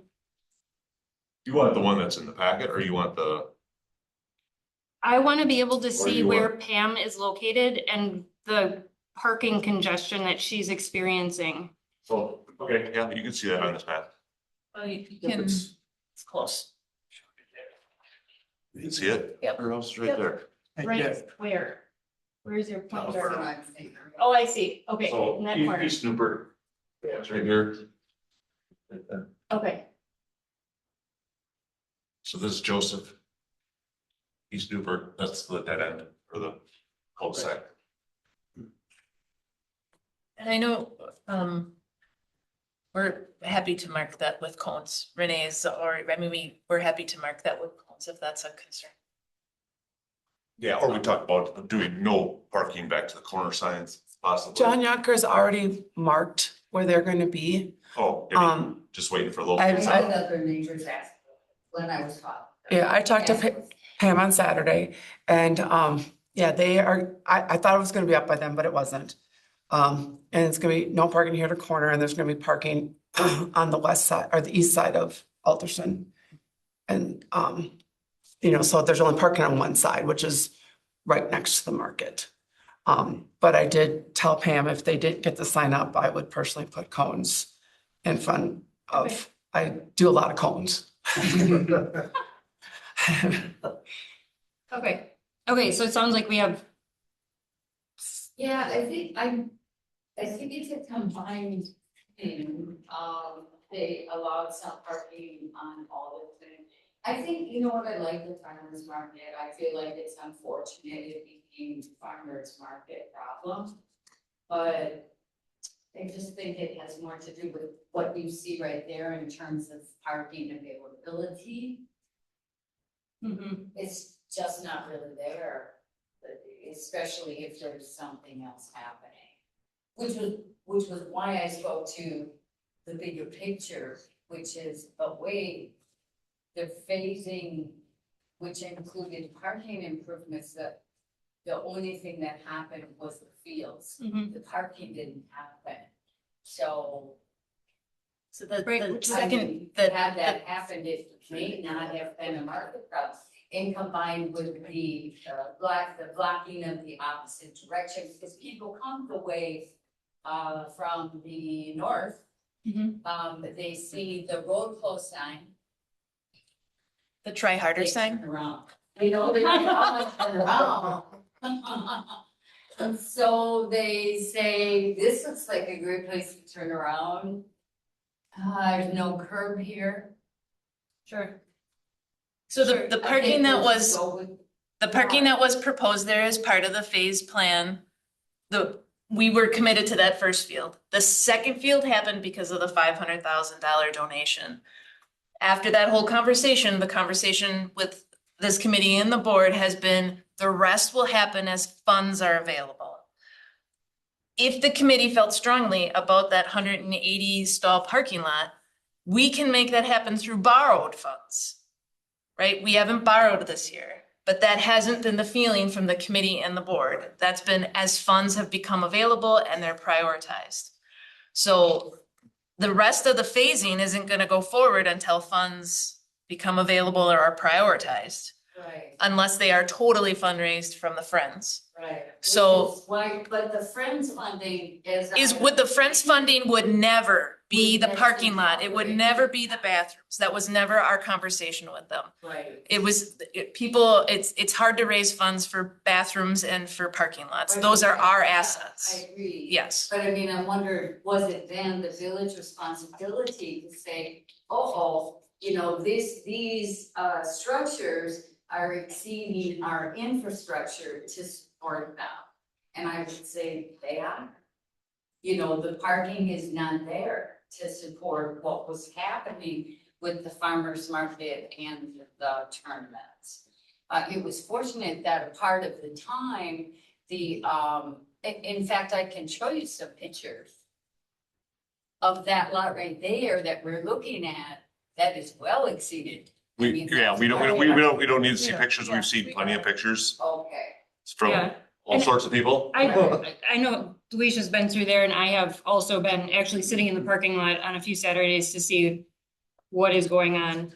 So my question really, what commitment, I understand that funding was raised by, and I don't damn those people in any way, but I understand their funding is identified for certain structural components. But then when does it become, the responsible thing for the village to do, to say, well, we can't, there's not funding to support the structure around this, or it's, impacting the neighbors around this, the neighborhood, do we have to say, well, we gotta catch up with this before we add more of that? I just want to point out the current decision from the board is that this farmer's market is here on a 1-year temporary basis. We have not made a decision on the future of the farmer's market for next year and beyond. Technically, this is where we put it for the 1 year because we had to move out of the previous space.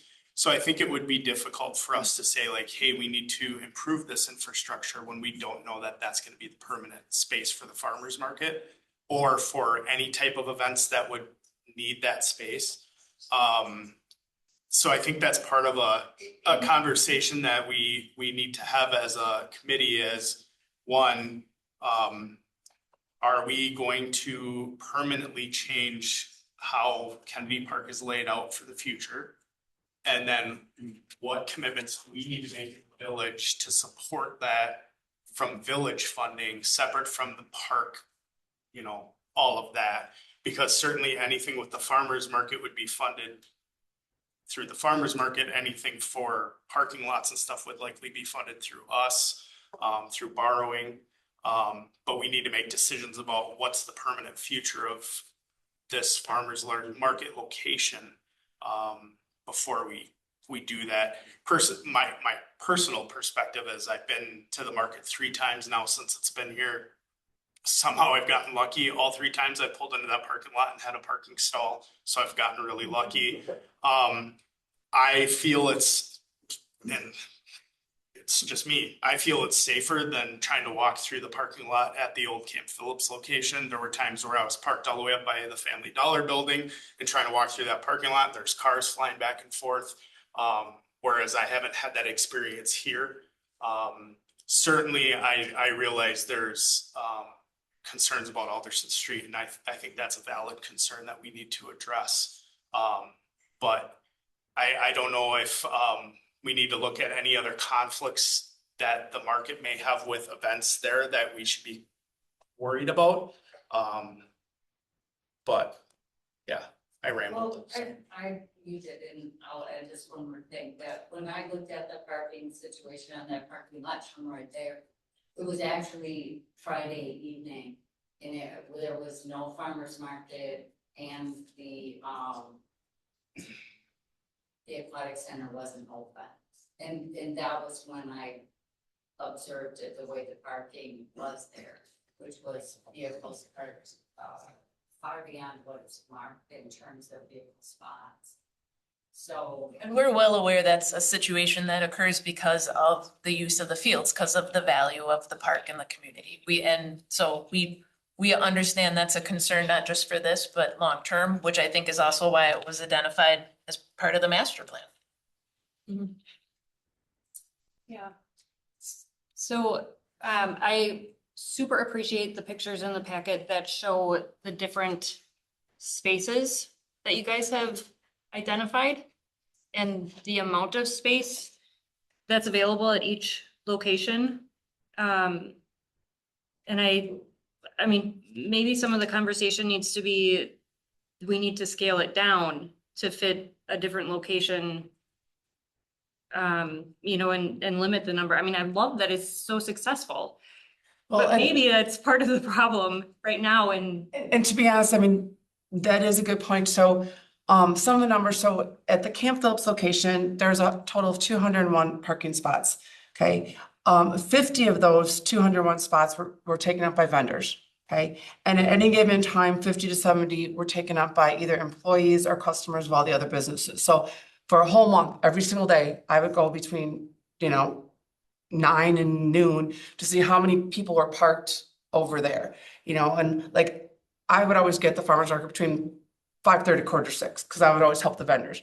And like Dunkin' Donuts, they already had their 6 employees there that were parked there. And then you have their customers and, you know, Jimmy John's and Qdoba. And like, so if you subtracted all that, you would look like you would need like 81 to 100 spots.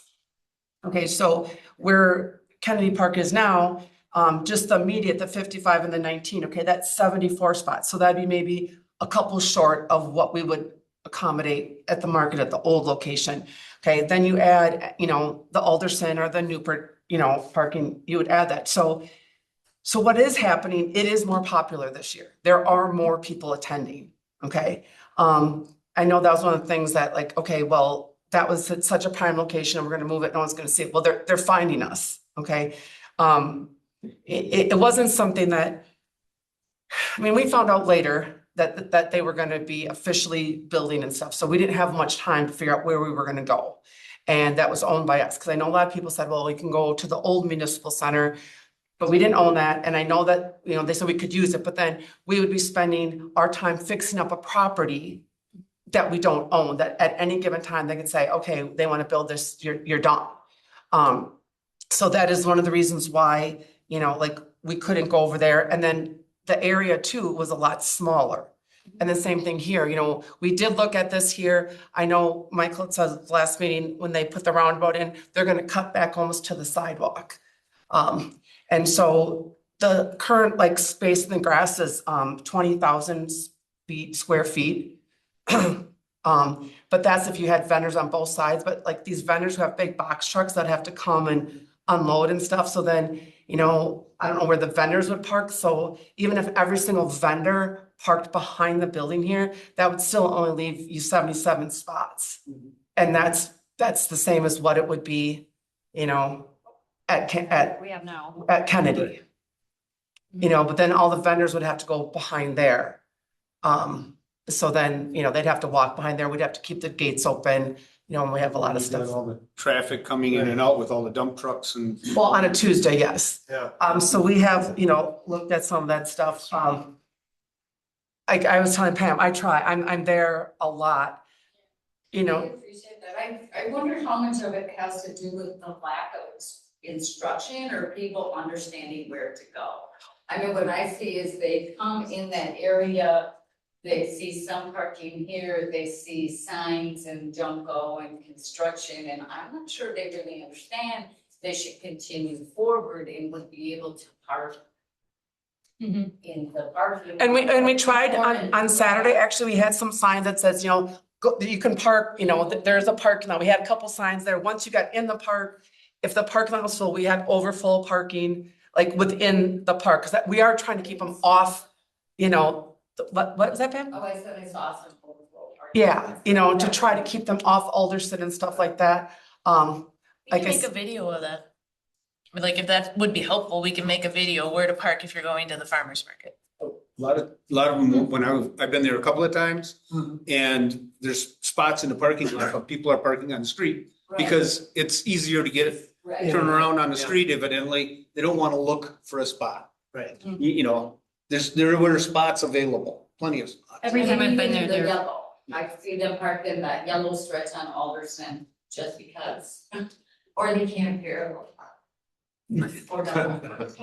We can't fix all things. Oh, no, it's not kind of a normal public comment because she's engaged. I'm sorry. I'm going to make this comment. I'm Grace, most of you know me. Are we not discussing something that may not be there next year? Because right now we're beating a dead horse to death, and we have construction going on around about. We don't know how that flow would be next year if the farmer's market is there. You pointed out it hasn't even been approved for next year yet. So we're only dealing with now, and all of a sudden we're talking about, do we have to put in a new parking structure in there?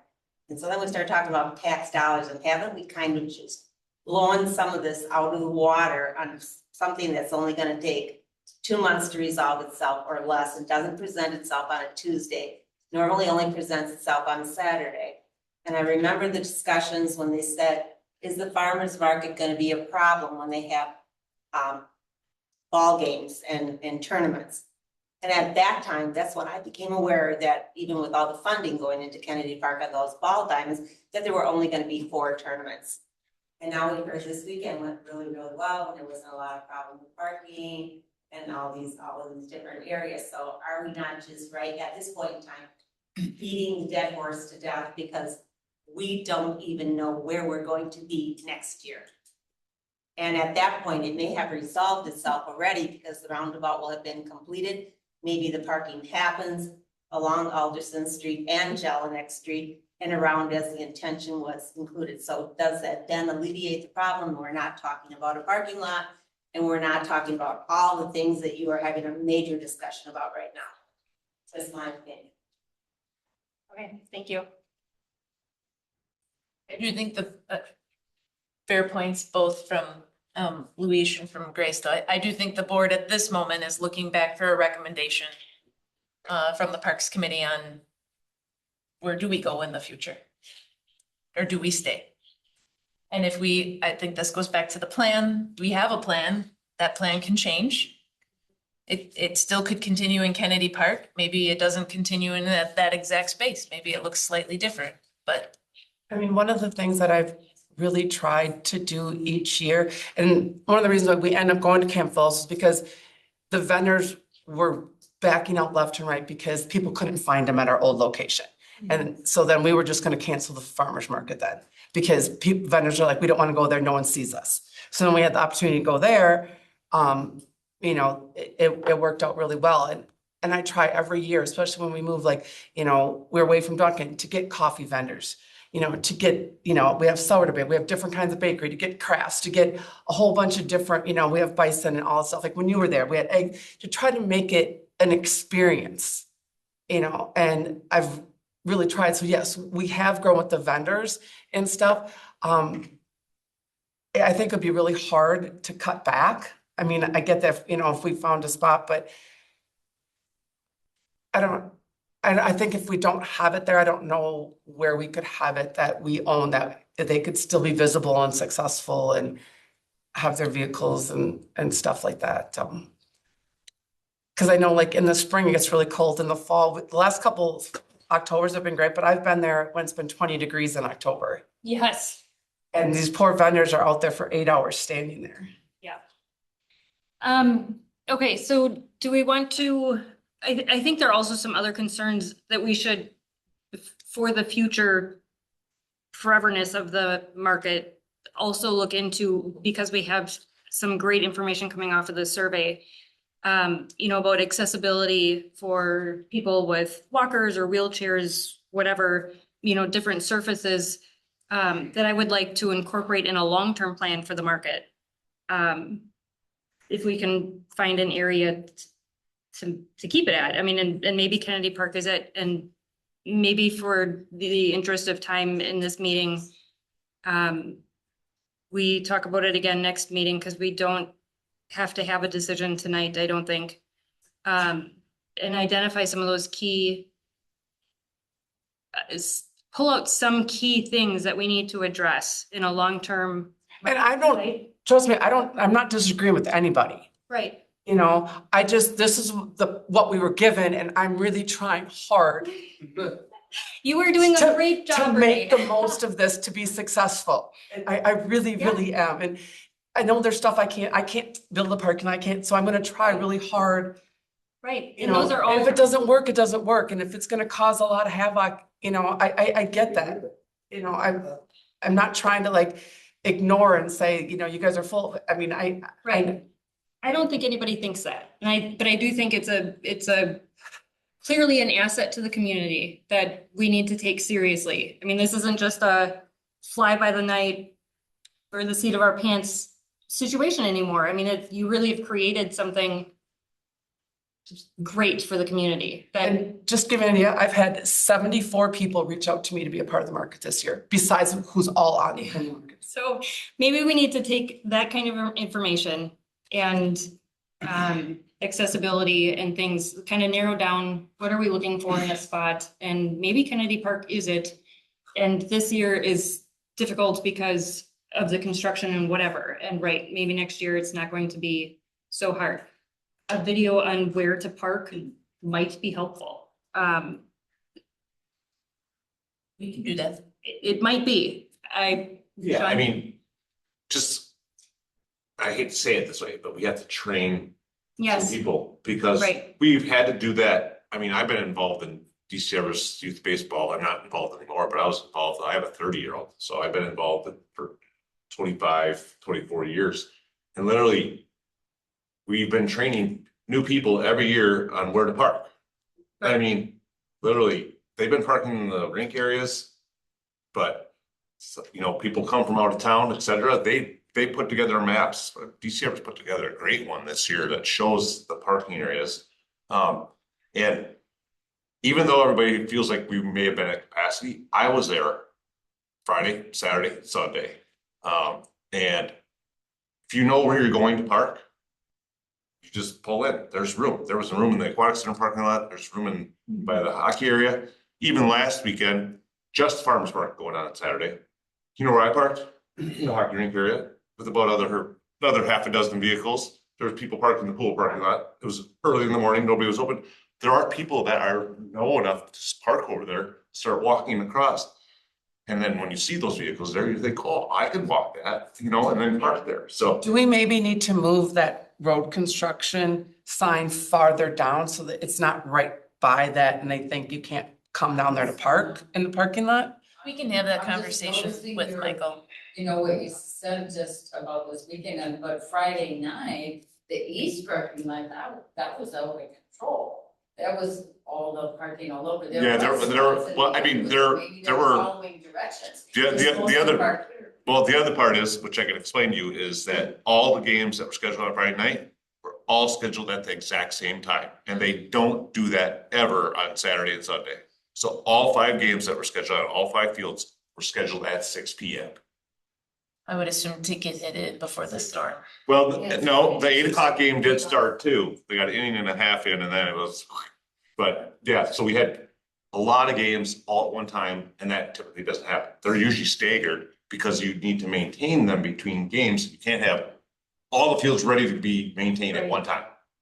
So that's, I mean, it's a simple thing that would happen maybe during 3 tournaments per year. I mean, we've all been to events where they don't have any park. You just park on the roof. Go to the Grand Theater where you gotta park. 400 block. Yeah, where do you go for the, you know, for Constitution Square? I mean, there's certain time periods where in events, anywhere and everywhere, they don't build a parking lot for those events. You know, so just stating, I'm assuming you guys already thought similar things. Go to Wings Over Wausau this weekend. Where do they park by the airport? They don't have a parking lot. They're actually parking them inside this year, is my understanding. Oh, yeah. They're opening the Well- gates and parking in on the, The On parking airport was property. part of the plan, though. Yes.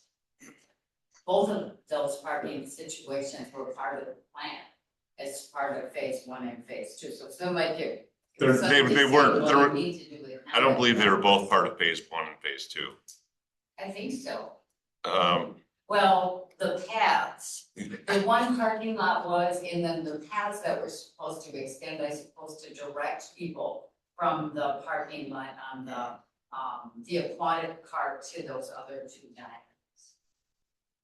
The only other thing I may mention is a seed, which would be a cooperation, wouldn't be solely them, but if hockey does take that corner, which the conversations we've had is they are supportive of that, you are gonna put in a large piece of concrete right. that would be covered, that would allow for vehicles to back up and then people to be on a parking lot to concrete. That would take some coordination with them, because I don't know how long they want to keep their sheet running. Or there was some conversation, would it all be enclosed or would it just have that cover? But maybe that's a conversation with hockey to say, we could see a potential partnership where we could build a flat, accessible, covered space.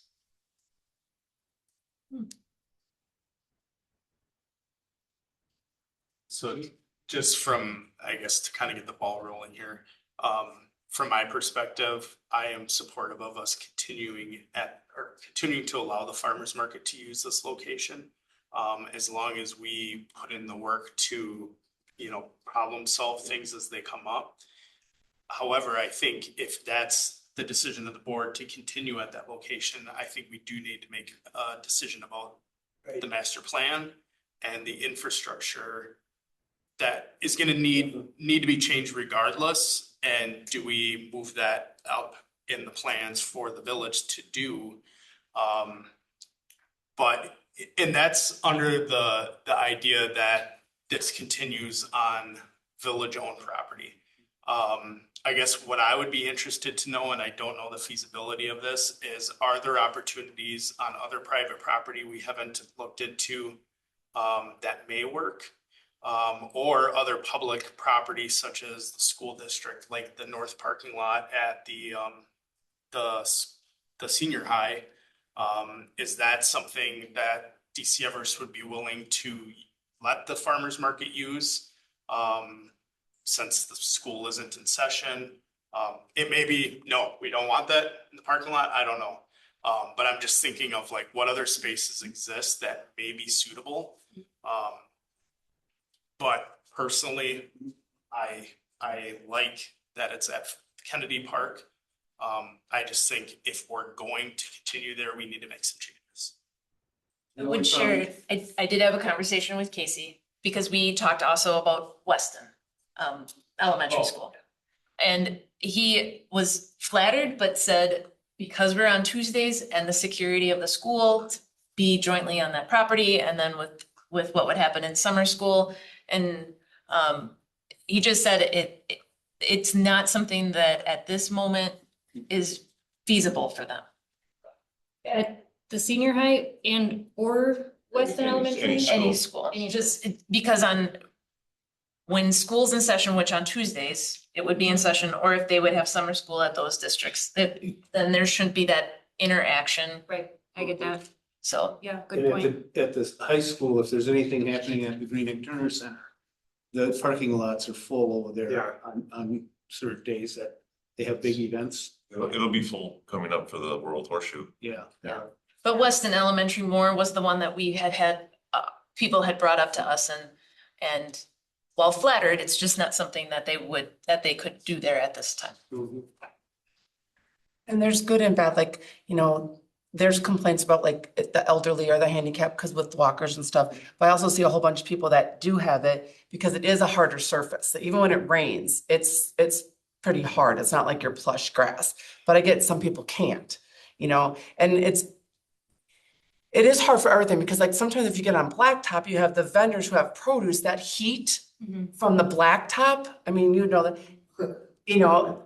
have all this produce and now it's like kind of wilting because the heat. So a lot of vendors don't particularly like blacktop. Hence that's why in both locations, we had like a gravelish area. So it wasn't on blacktop, but wasn't the parking lot that was originally designed, that was even before we thought about the farmer's market. So it's like. It's the parking lot I keep hearing about was part of the phase. Right, it had nothing to do with the farmer's It market. had nothing to do with the farmer's market. It was to support the two fields that are built now.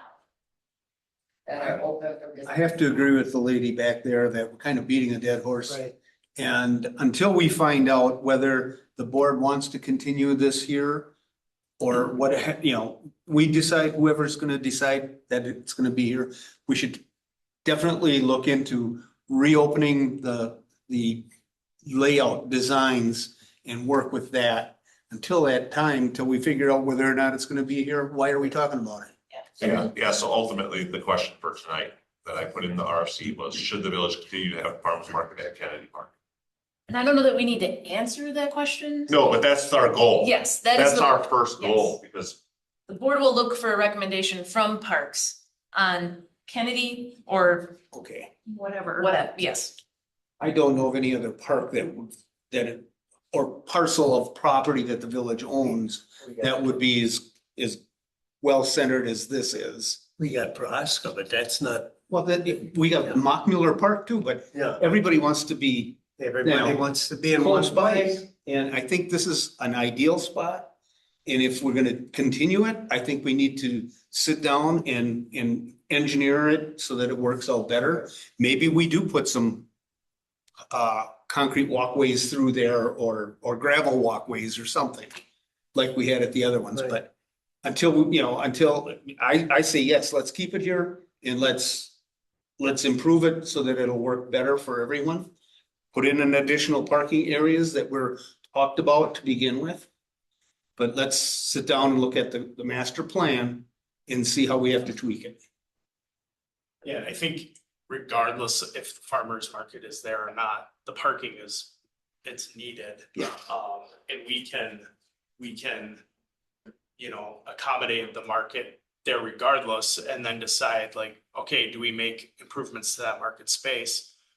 The other aspect is if we're gonna continue to do concerts on the square there, like how much do we want to put in that corner if we're gonna be, or not concerts on the, concerts off the square? Making sure that there's space available for that. So I just see that corner being a great opportunity for a lot of different things. But the biggest thing is that parking area just needs additional support for no matter what's gonna be going on there. So I guess to move things along, I'm supportive of continuing things there this year and discussing what's needed for the future. Or can we just table to a different? Bring it back next month. Yeah. And we can have some more conversations. And in we between have, then. learned some things about the site. Yeah, I mean, we we've sure been, have. Yeah. we've been there almost 2 months now. I mean, we've learned some things, like if you were around during the rainstorm on Friday night and 6 o'clock Saturday morning, people are on. Who knew, right? Yeah. If you would have been at the old location, you were standing in, Yes, we were standing in water. yeah, so I Ankle mean, deep. Yes. with the amount of rain we've got this spring, we've learned how well that site drains Yes. for the location of the market. I mean, that's stuff that we see that you guys might not, but we were like, wow, because Friday night, it was a lot of rain. I mean, some pumps pulling water off baseball fields in the middle of the night. Yep. Yeah. Because the And I had ponds are so big. vendors there at 5:30. Now there's some wear, but that was before the farmer's market even came. Yeah, I mean, Oh, yeah. we never had good grass in the area where they pull in there. That's always been It's like that. First since they did utilities a long time ago. So, Okay, next meeting. next meeting. Okay, so possible next meeting date, July 27th. Is that good for everybody? Yeah. Topics for future meetings. We'll bring the dogs discussion back. Farmers market, anything else? Do you guys have? I mean, we'll think of some alternative sites, I guess. We've talked about a lot of them. Yeah, we'll bring back the master plan too, and we can look Yeah. at it, the master plan. Yeah, that's a good idea. Okay, remarks from staff? I did have my monthly report in the packet. You probably already all saw it because I had it in the board packet and I sent it to the committee the same day I sent it out to the board packet. But just in case I put it on there, so if I have something else to say, tomorrow night's the first night of the Weston Acoustic Series. Oh, yeah. Oh, yeah. So a reminder, I know staff and people and committee board, whoever's attended in the past enjoys it. I'm looking forward to not having rain for the next 6 Tuesdays because last year we did 9 Tuesdays and it was, That's right, it was beautiful weather. yeah, so, but yeah, if you're Okay. out and about, Dublin's is the food truck tomorrow night. Dublin's Patty Wagon out of, Hanover. They were there last year. So music tomorrow night, Finding feathers. That's the band. formerly known as. Okay. You don't remember? No. I don't either. Remarks from committee members. Do we want to discuss the painting of the Oh, benches and stuff on next meeting yes, versus the yep. coatings and stuff? I think. I put it as a note for a possible topic for future Yeah. meeting. Yeah, I think that, So, yeah, I think that's a great idea. Thank you. I provided my card, so if you email me, then we'll stay in touch. Yes. so we also have Dan Higginbotham. Yes. Right. Dan's- You want him on the next agenda and then the master plan, which we discussed. So, Yeah. Yep. Roger, anything Yep. else to add? Okay, I don't have anything. Luis? I just wanted to say, thanks for the public participation. It's always good to hear from the people who are directly impacted by these things to know. Because like I said, I come to the farmer's market and I'm like, oh, I found a parking spot. This is easy for me, but I don't realize necessarily how it impacts the neighbors. Thank you to you for speaking up about the bench. It was amazing. I was the one that had brought up that idea of we need to get this cleaned up, and I had never thought about that kind of an idea. And it's always great to see somebody kind of come out of the woodwork passionate about something like that. And then just a continued thanks to Renee. Your passion for the farmers market is very evident. I'm certain that it wouldn't be what it is without your hard work and dedication there. And I see you walking around and trying to keep people happy and talk to them about what their needs are. And that does not go unnoticed. I appreciate it. And Pam, why don't you just count on, I'm gonna, on Friday, or like Friday morning, just gonna put cones in front of your house, period. I think she's done more than to satisfy. Anyone on any board or any village staff, just saying, she really has gone up. Does a great job. And I don't really think it's to do with the farmer, I think it's more to do with the parking, so. But even if there's a sign, we'll get cones there, Where it because is, if the parking wasn't what it was and the construction. Okay, announcements? I think we already I think I did. did that a little Yeah. bit, but.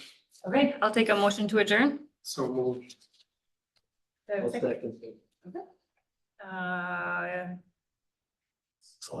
All in favor, thank you. Hi. Motion carried. We are adjourned at Thank you all. 6:12 or 6:11. Just digest.